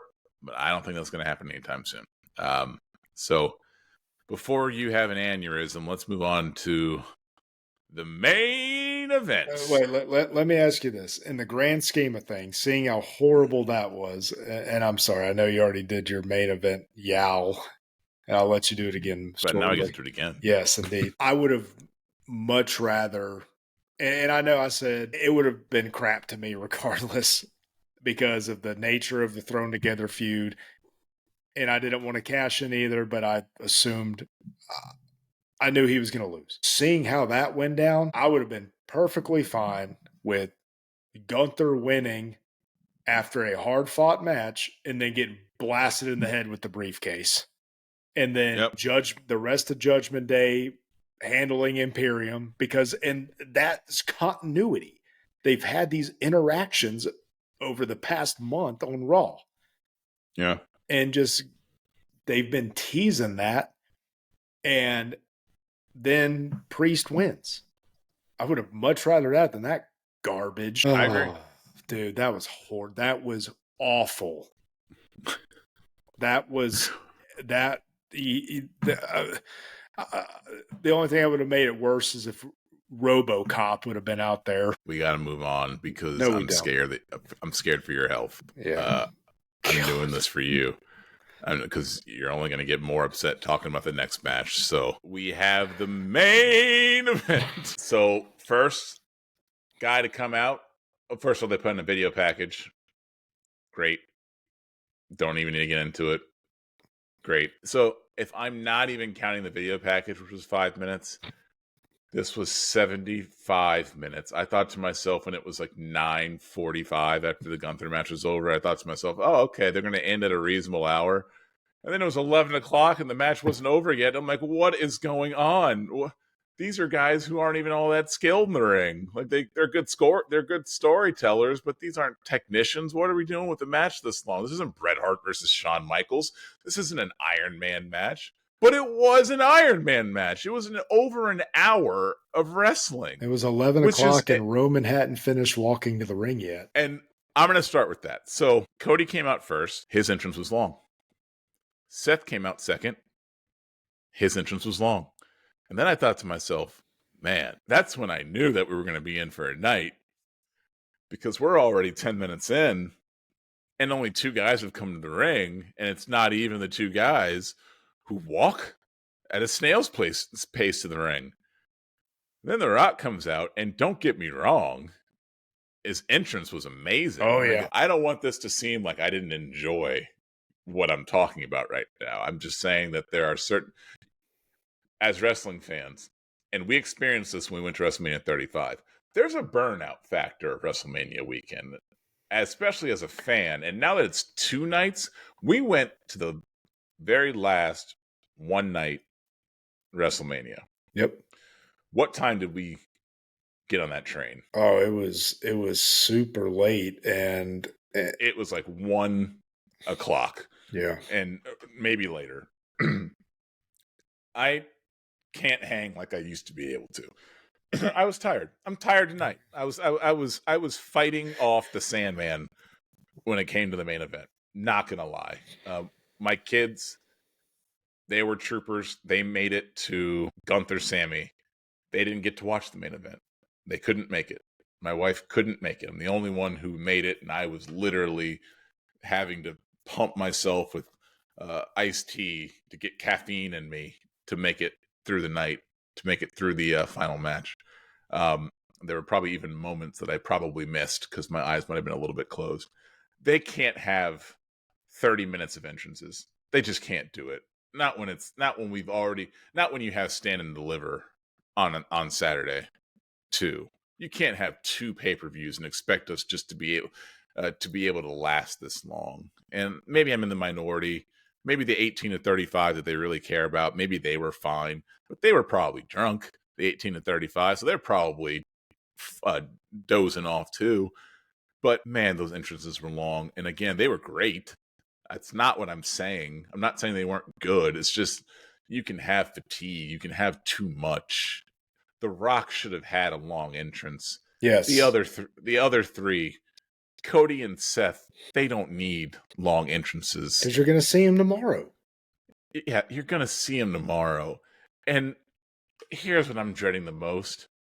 I know that Roman's entrance is going to be longer tomorrow. Roman's entrance tomorrow is going to be absurd because he got a basic entrance today. Yeah, He yeah. got his he got his SmackDown entrance today, except it was on a longer ramp. So his entrance today wasn't even all that absurd. The Rock's the fire and the Brahma Bull thing that he was in the middle That of. was awesome. Man, that was a good optic. Oh, that And was that's why great. I don't want all four of you to get this twisted. It was a great Yeah. entrance and it was a great visual.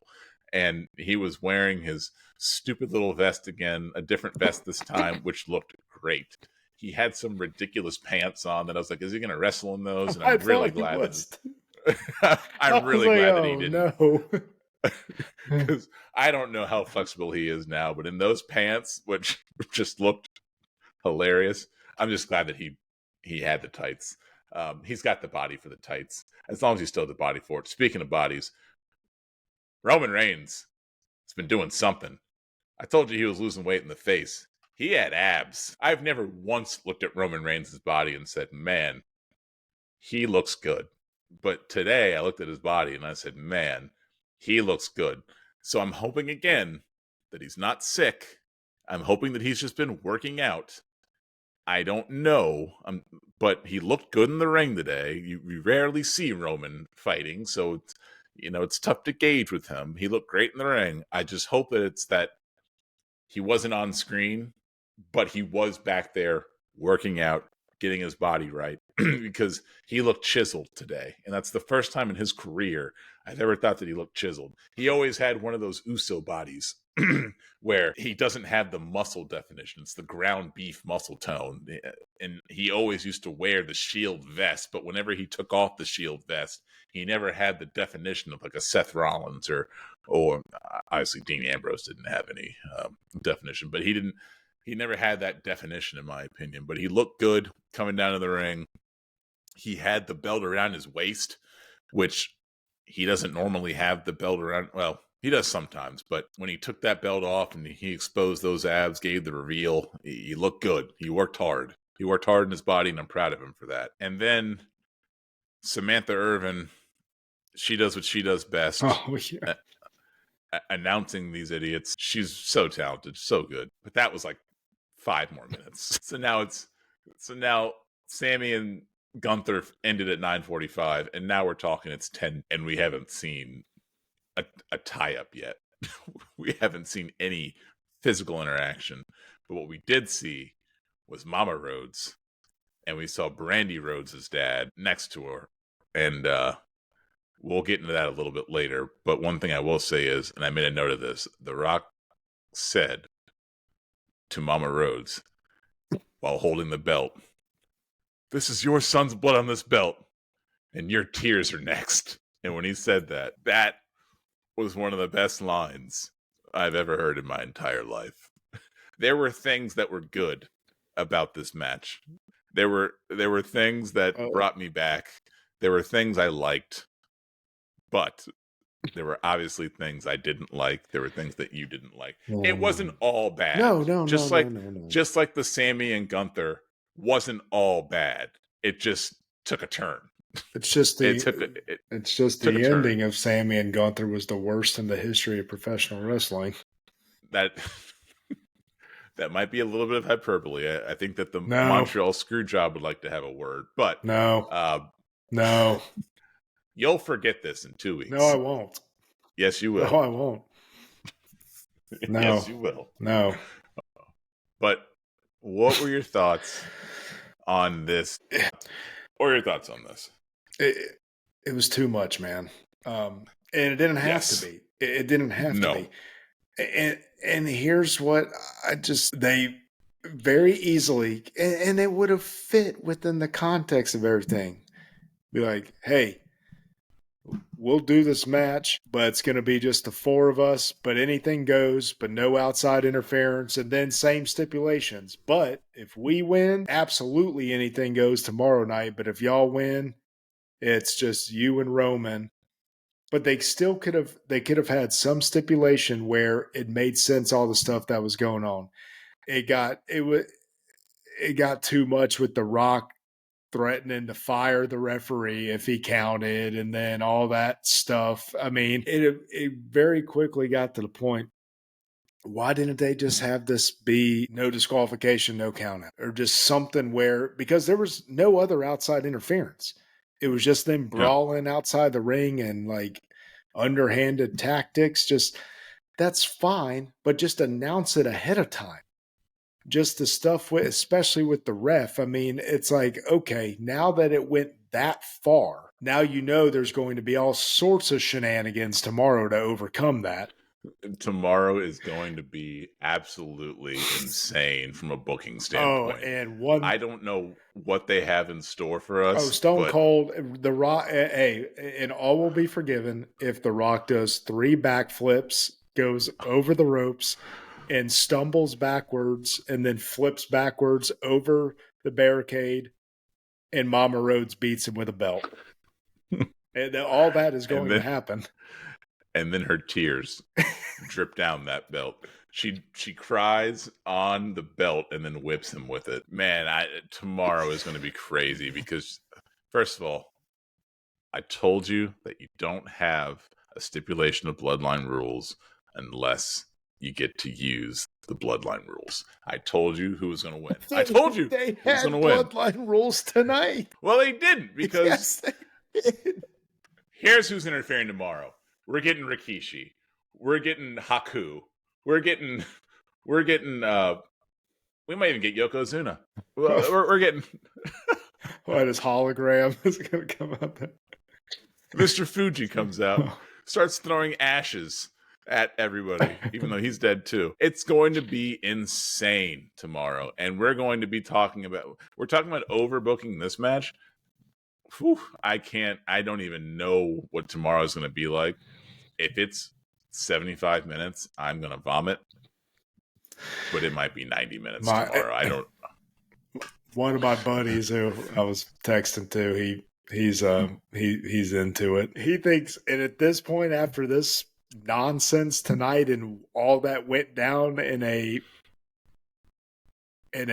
traditional match, and he may be right, he thinks the Undertaker's going to make an appearance, and he could. Dude, I'm thinking tomorrow might get so crazy that the Boogeyman might make an appearance. Like, I don't know what they have in store, but we're not getting anything that symbols a rational match. Well, I can tell you right now, with what happened tonight and the amount of stuff that has to be overcome, and some of the little, if you go back to the press conference in Vegas and some of the other interactions backstage, Triple H is making an appearance and getting physical, because it'll be brief. I know he, and I truly do believe, like, with a heart condition, he is never wrestling a full match again. But did you see him talk about it? It sounds so bad what happened to him. I don't know if you heard any interviews of him talking oh no, about I like saw that. when he broke it to Stephen A. Smith when he gave the first interview afterwards. But did you see the one where he talked to Ariel Helwani about it like later on? Like it sounds so bad. But maybe you're right. I'd love to see Triple H, but I care more about his well-being Oh yeah. And now, granted, he's than not him going to giving one pedigree to somebody. exactly. And I mean, now he's not going to go out there and be bouncing off the ropes and doing the setup moves into the pedigree like the knee to the face and all that stuff. I can't help but think that they're going to call back to some of those things, and then the rivalry that those two had, and one pedigree I could see. Now, granted, and if he does do that, that 100% means he spoke to one, if not several doctors who said, "Hey, you're in good health. Just this is the extent of what we will say you can do." Yeah. And but is he going to get out there and run the ropes or any of that stuff? Absolutely not. No. Yeah. But Yeah. it's gonna. But 100% now, after the way that was, Stone Cold Steve Austin is going to come out one and probably almost about that level. Okay, now I can guarantee, because did you notice who was not there tonight in any of these matches? Who? Solo. Yeah. Which I was surprised, because they've been having him out there with Jimmy, and he wasn't there at all. So I thought that was Yeah. odd, but Cena is going to neutralize him. That's a guarantee now, I think.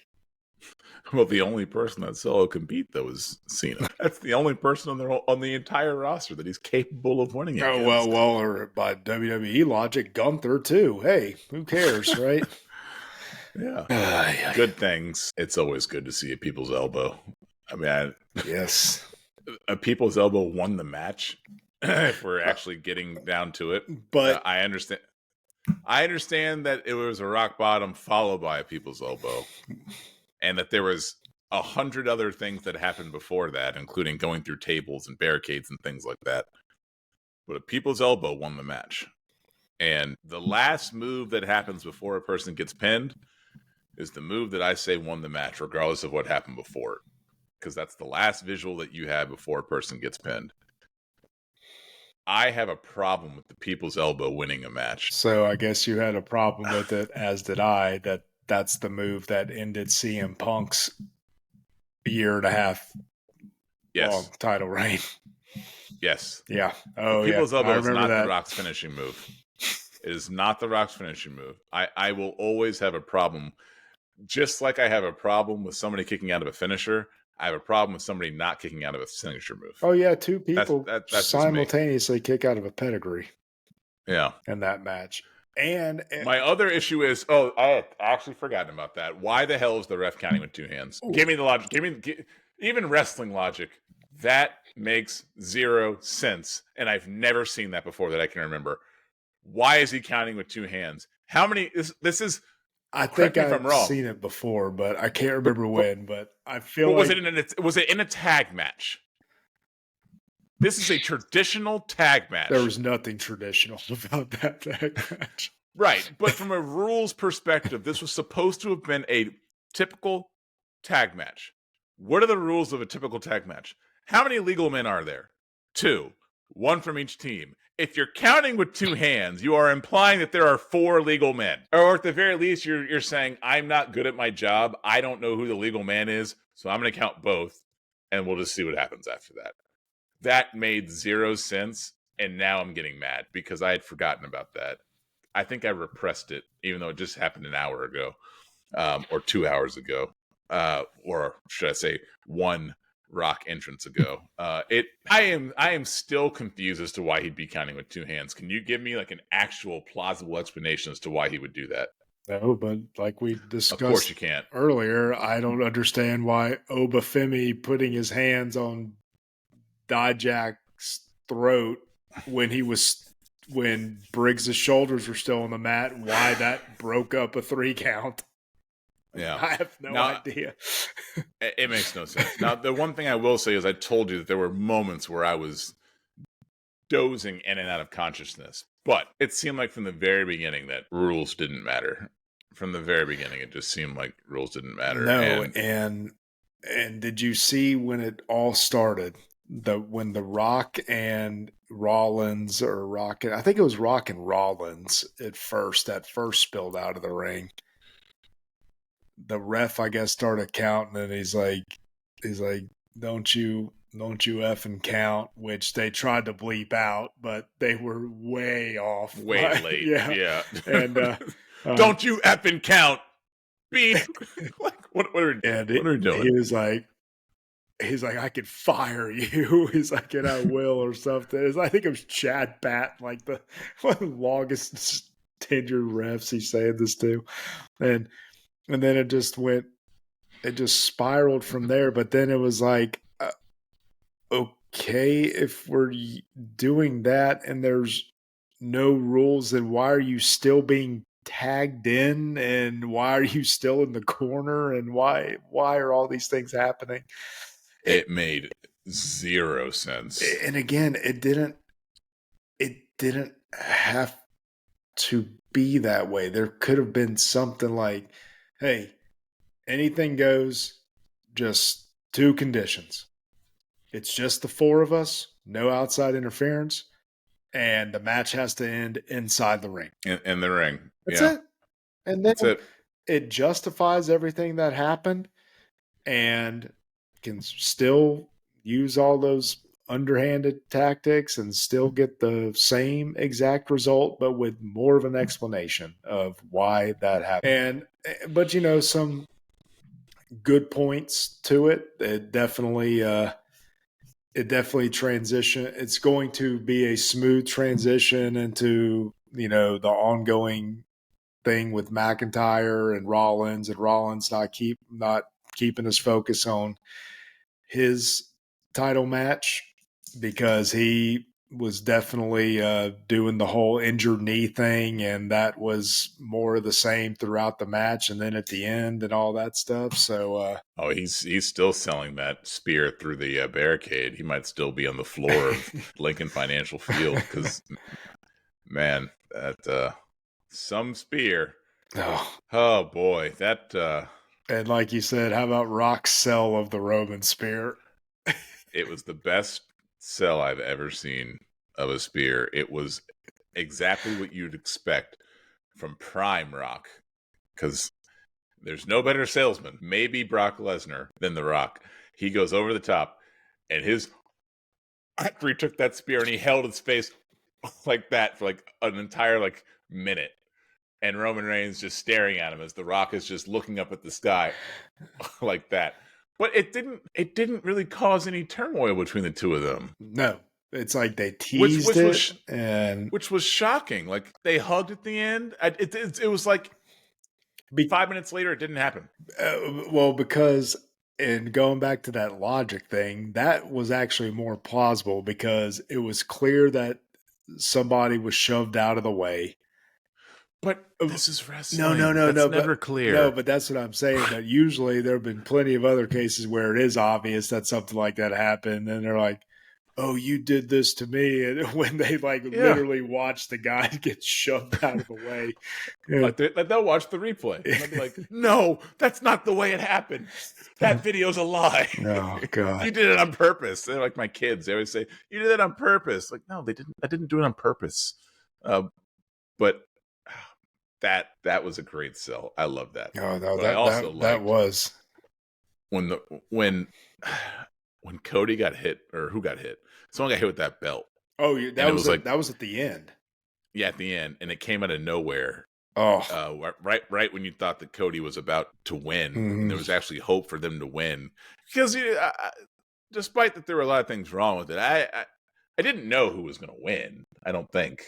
I still thought that The Rock and Roman were going to win, but Cody was starting to gain some momentum, and I thought that, okay, maybe he's going to win. And then he got hit with that belt, and that crack on his back. Man, that is a beautiful sound. That is a beautiful sound to hear that crack in a person's back. I don't ever want to feel it. And I'm sure it's not comfortable. I don't care. We talked about that belt has to be made of something else. I don't know what it's made of. But if it makes that sound, it doesn't feel good. I know that. All I know is that now it has Cody's skin and Mama Rhodes' tears on it. It would have been hilarious if The Rock went right up to her and put the belt under her tear ducts. Under her tear ducts. And then she could cry in command, and then she started crying, and then the tears are on there, and then he just starts smearing it in. That would have been absurd, but I'd probably still be laughing right now, and I would have gave this match an A+ if that had happened. But, the one thing I will say is you could tell that Cody Rhodes' mom has been in the business for 50 years, and you could tell that Brandy Rhodes' dad was not in the business for 50 years. Like the way that she was selling it, and he looked like it kind of, to me at least, a deer in the headlights. But she just ate it up, and she's yelling back at The Rock, and you could tell she's a pro. You could tell that she watched Dusty do things and watches Cody and watches Gold Dust. You can just tell that she's chomping at the bit. I couldn't help it. But yeah, it was a convoluted mess. Oh. It made zero sense. I was hoping that my confusion was only because I was tired, but it wasn't. It was because it was confusing. And it was almost like, hey, we don't have a plan here. Let's just do some things on the fly and just do what feels right because we're all pros here. Oh, dude, it was... Even though I know that's not the case. That's just the way that it felt. And you know what? The Rock, I'm not blaming The Rock because I'm sure he did whatever it was supposed to be. I will also say The Rock was in much better shape than I thought that he was. He didn't...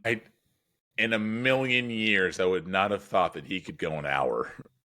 And obviously it's a tag match. Yeah, and there were some moments where I was like, oh man, why is he like not up on the apron waiting to get tagged? Why is he just that gassed? But then when they showed him in like the talking interactions with Mama Rhodes and all that, like you could tell he was talking fine. He wasn't gassed, but honestly, man, over the past few months, at least it looked to me by videos he's posted and like, appearances he's made and on different shows where it looked like he has slimmed down a little bit. Like he's been doing more cardio. Weight. And because he did that first promo when he said, man, if I'm that tired now, I'm going to be gassed because they told him 2 months ago that he was going 75 minutes. Yeah. Probably the longest match of his career. I would actually like to go back and look at match lengths for The Rock because this very well could have been his longest match of his entire career. But, tomorrow, the match card is lighter, and my concern is that means that the main event's going to be longer. So we're going to see. There are much fewer matches, or at least there's at least one fewer match. But there's also not as many multi-man matches, which is why I think that they're going to be shorter. But we'll see. We'll see. Tomorrow is going to be a slog. It's not going to be as much of a slog because there's no stand and deliver. So it's not going to be as long of the day. There are the Slammies, though. I'll be in church when the Slammies are on. But there are the Slammies, which... Did they get rid of the Slammies and then bringing them back? Or have they always been going on? I think they did. I think they stopped it at one point, and then they brought them back. I think, but I have fond memories of Owen Hart winning Slammies. I have extremely fond memories. Rest in peace, Owen Hart. But he was the best when it came to the Slammies. I just distinctly remember him just holding up, winning Slammies, and I don't know why I distinctly remember that, but he really cared about them, and he made a big deal about them, and that was always enjoyable to me. But all in all, having gone back through the card, I will say that the triple threat match was my favorite match. I was going to put, it was between that and because I really enjoyed Becky and Ripley. I did too. But I'm giving it to the three Hollises going out there and putting on a nice big man match, which can be tough to do. Three big guys wrestling and putting on a big match. That's much tougher than you would expect.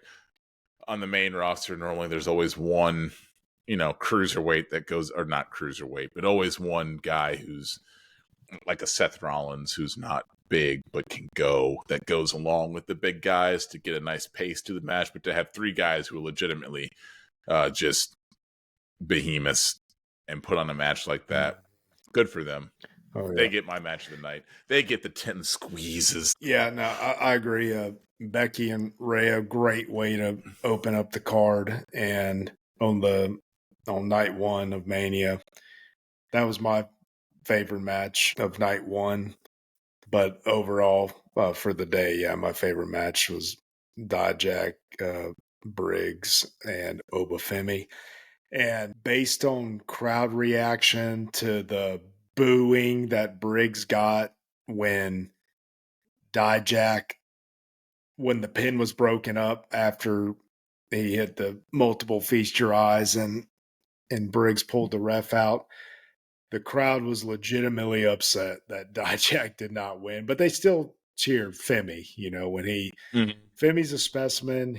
I think his move to the main roster is going to be expedited. And with that said, I think this is going to happen. I think Briggs and Dijak will have a feud that'll lead to the winner of that getting a one-on-one crack at Femi.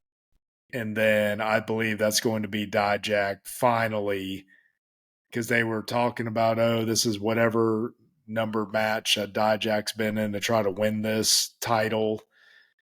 And just based on crowd reaction too and the work he's put in, they're going to have to put that title on him.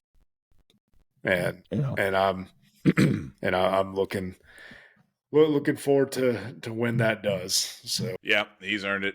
Yeah, he's a great wrestler. God, what a great match. Getting long in the tooth though, so we need to get a title on him because he's getting older. But all in all, I think that the pay-per-view accomplished what WWE wants it to accomplish. Got people talking. Yeah, got us talking. Yeah, devaluing Gunther. You're right. It sure did. But it's not going to make you stop watching. And the average fan doesn't even know who the hell Gunther is. And it's going to make us upset, but it's going to make us want to see what they're going to do next with him. So it is what it is. How do you end two reigns like that? I just don't get it. I just don't. Why are they kicking out of multiple finishers? They're going to end another reign poorly tomorrow, too, once Cody finishes his story. So it is what it is. I'm mad, but I still enjoyed myself. I'm not going to lie. I still enjoyed myself. I still enjoyed the matches. I'm mad by the way that a lot of them ended, but, there was a lot of good. There was bad, but there was still a lot of good. And we get night 2. And it's going to be fun. And we're still going to watch. We're still going to enjoy it. And we're still going to come back tomorrow for episode 9 of the Golden Swede podcast. We're getting multiple episodes in one weekend because we are the hardest working podcast in the history of podcasts that consist of less than 5 viewers. Yes. So if you like what you heard today, actually, before I do that, I want to talk about just a couple things. The Val Venus sign that was in the front was spectacular. There were a lot of good signs out there, and I just would be remiss if I didn't say that I always enjoy when you see a good sign in the crowd. Kudos to anyone who has a good sign. I will also like to say that green shirt guy was there in full effect, not only at SmackDown on Friday, but he was also in full effect today on night 1, front row, center, green shirt guy. You are a legend in the wrestling community. And then I will also say, what are we doing? The Andre the Battle Royal, I've always thought was stupid, but they did it, okay? They did it, and they were doing it consistently. Now we're putting it on SmackDown. Like, what are we doing here? I think they just get rid of it. That last year, and then if they did it last year, that's fine. I forgot, but just get rid of it. We don't need it. No, and then again, the guy who had the most momentum going into it didn't even make the Final 4. Yeah. I don't know. Who? Ricochet. Oh, that's what I thought you were saying. He didn't make the Final 4? I don't think so. I don't believe so. So Bronson Reed won. Yep. He was fighting against what other Hoss? Otis. I think it was Otis, Ivar, Reed, and I can't remember who the fourth was, but I don't believe it was Ricochet. It may have been Okay. Akira Tozawa. He was in there late. You're right. He was in there late. He was in there late. Now you've got me wondering who it was. So I'm going to look that Omos up. got eliminated way sooner than he should have. He's a joke. Oh, dude. But there's ways to properly build that guy, and maybe they will at some point. But because God, that's a monster of a man. He is. College basketball legend almost, and that did not main event, so now I need to find out where that even happened on this card. So not only did we take it off of WrestleMania, we made it not main event WrestleMania, not main event SmackDown. Give it some cachet. Where is this match? And why did Seth Rollins run down to the ring at the end of SmackDown with the belt? Did you know? You know what? I thought that too. Like, and what do you need? I don't even think he used it. I was like, oh, maybe he's gonna hit somebody with it, and I don't believe he did. Did they open the show with the Battle Royal? I think so. They did open the show with the Battle Royal, and it was Akira Tozawa. He was in the Final Four. Was it Akira, Otis, Ivar, and Bronson? 3 just absolute meatballs, and then Akira Tozawa. Oh man. Okay. Yeah. All right. So at least there was a storyline as to why Ricochet was not in the Final Four, because JD McDonough took him off the apron as he was about to do some sort of springboard move. So at least there was that. So I can shouldn't have happened, but at least it furthers the storyline of the Judgment Day not liking Ricochet and Ricochet getting in to their business. So it furthered that storyline. So I can accept that. I might not like it, but I get it. It makes sense, as opposed to a lot of the other decisions that they made this weekend that didn't make sense. So, but putting all that aside for a second, I don't like the Andre the Giant Battle Royal. I don't either. Wrestling, because it doesn't wrestling for a build trophy. Yeah, the announcers, when announcers are disingenuous, it just pisses me off, and it's just so disingenuous to say that it matters or that anyone cares. I don't care. It was cool when Cesaro won it because he was lifting big people and he was showing off his strength.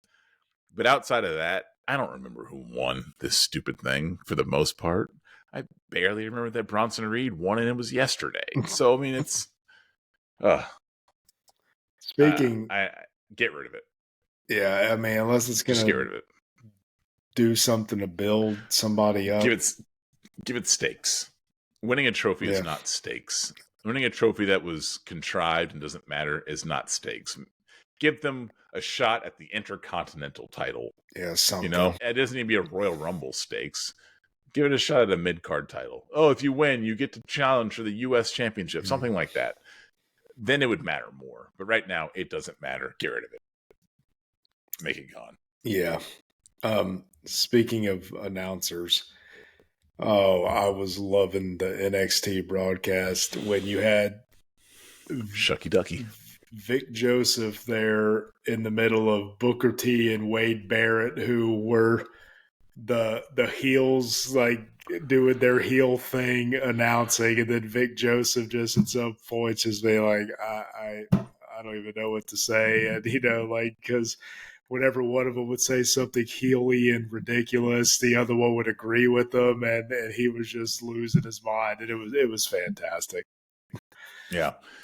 And I know that I was about to end the podcast, but there's another thing that I got to say, because there's so much has happened since we talked on Wednesday, or so much has happened. Did you watch the Hall of Fame? I watched. Did you go back and watch Paul Heyman? Let me say. Yes, yes, I did. Okay, I watched Paul Heyman. Yes, because for being honest, I saw the beginning and I saw the end, and I was fighting for my life to stay awake in the middle. Well, hell, I just watched Paul Heyman today. I cannot believe I made it through SmackDown last night. Here's what I'll say about Paul Heyman. He's great. I mean, he's great. He's great. He talked a lot about Brock Lesnar. Yes. And I was surprised by that. I'm not. And Well, he did it, and Triple H had a smile on his face, I guess is what I was surprised about. And I wonder, I don't believe that he did that without saying something first, that he was going to do that he didn't approach and not ask, but tell the higher ups that I am going to talk about Brock Lesnar. So I say this only because and I think that you might have touched on this because you had said that they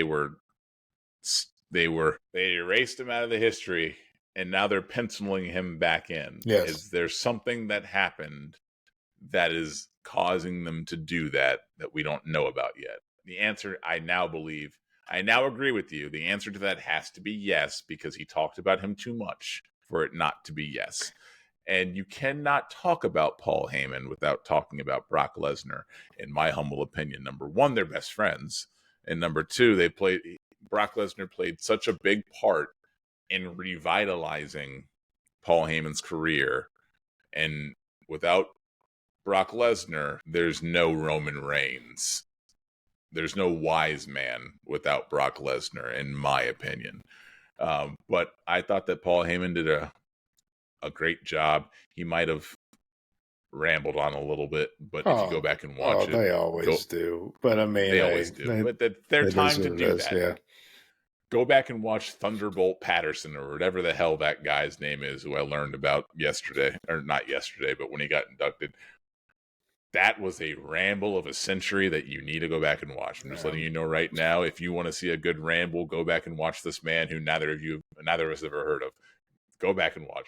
You need to do it, because it was just a grade A ramble that will go in the history of, the kids like to say, oh, he's just yapping. That guy was just yapping. And you need to go back and listen to it, because it didn't make a lick of sense. But he came out and he hugged pretty much everyone that I included on my list on that TikTok that we did for Heyman. Mm-hmm. So he hugged Rob Van Dam, Yep. Tommy Dreamer, Yep. Bubba Ray. Yep. He gave admiration to the Punk. Roman Reigns actually did his speech. And I think that those were the 5 guys who we had put in our TikTok. And who was the one who you said there was no way it was going to be him? Because of his character. Undertaker? No. Oh, Roman Reigns. Yeah. Roman Reigns. Yeah.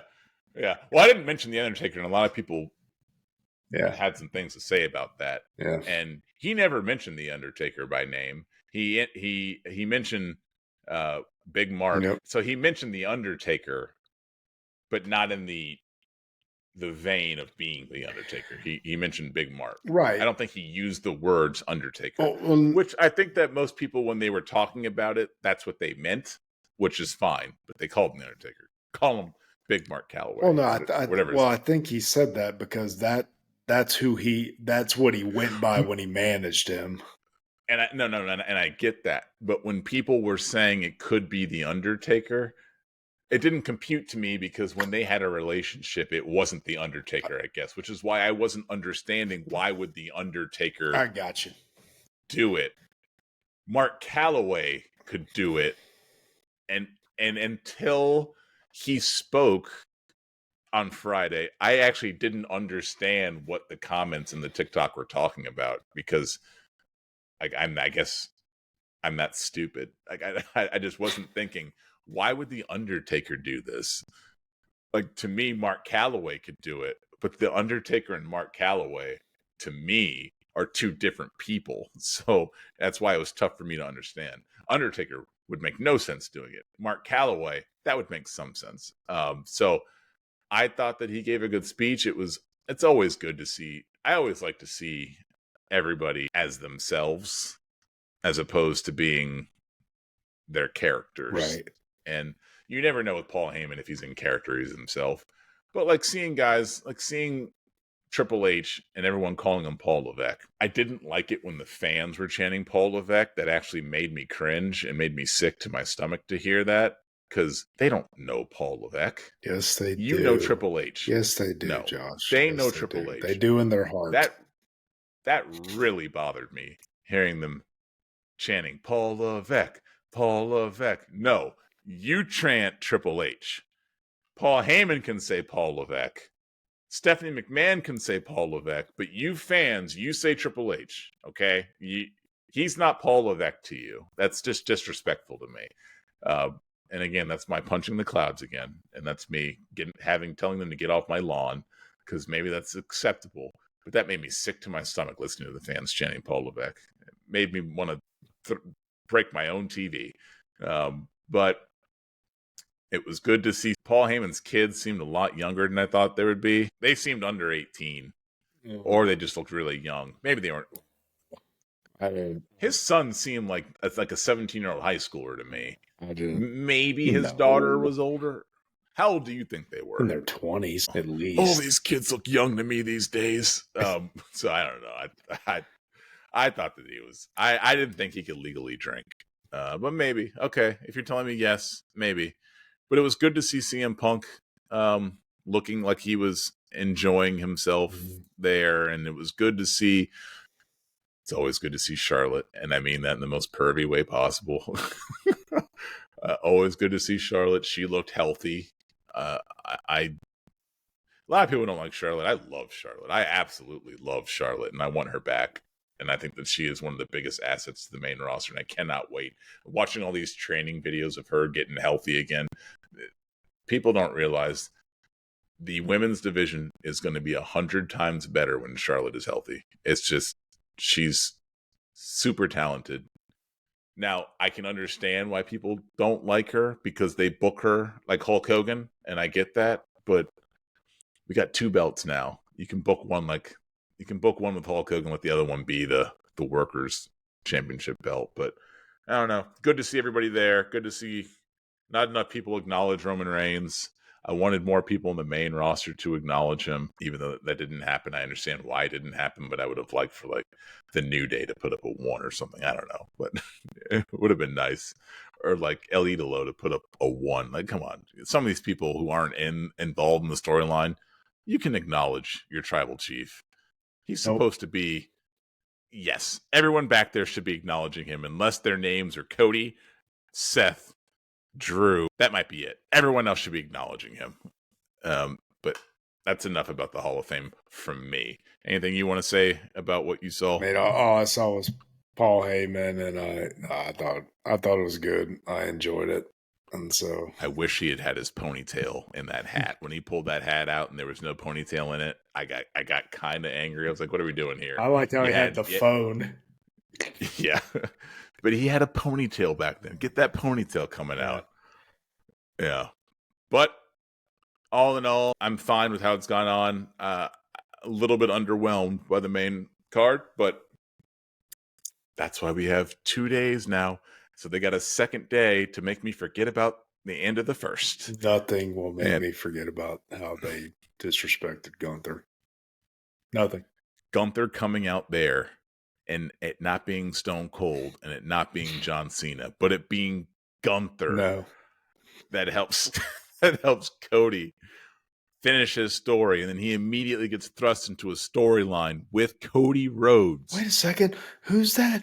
Wait, it's the longest reigning champion that they just devalued his entire reign in the matter of 1 match. Oh no, here he comes.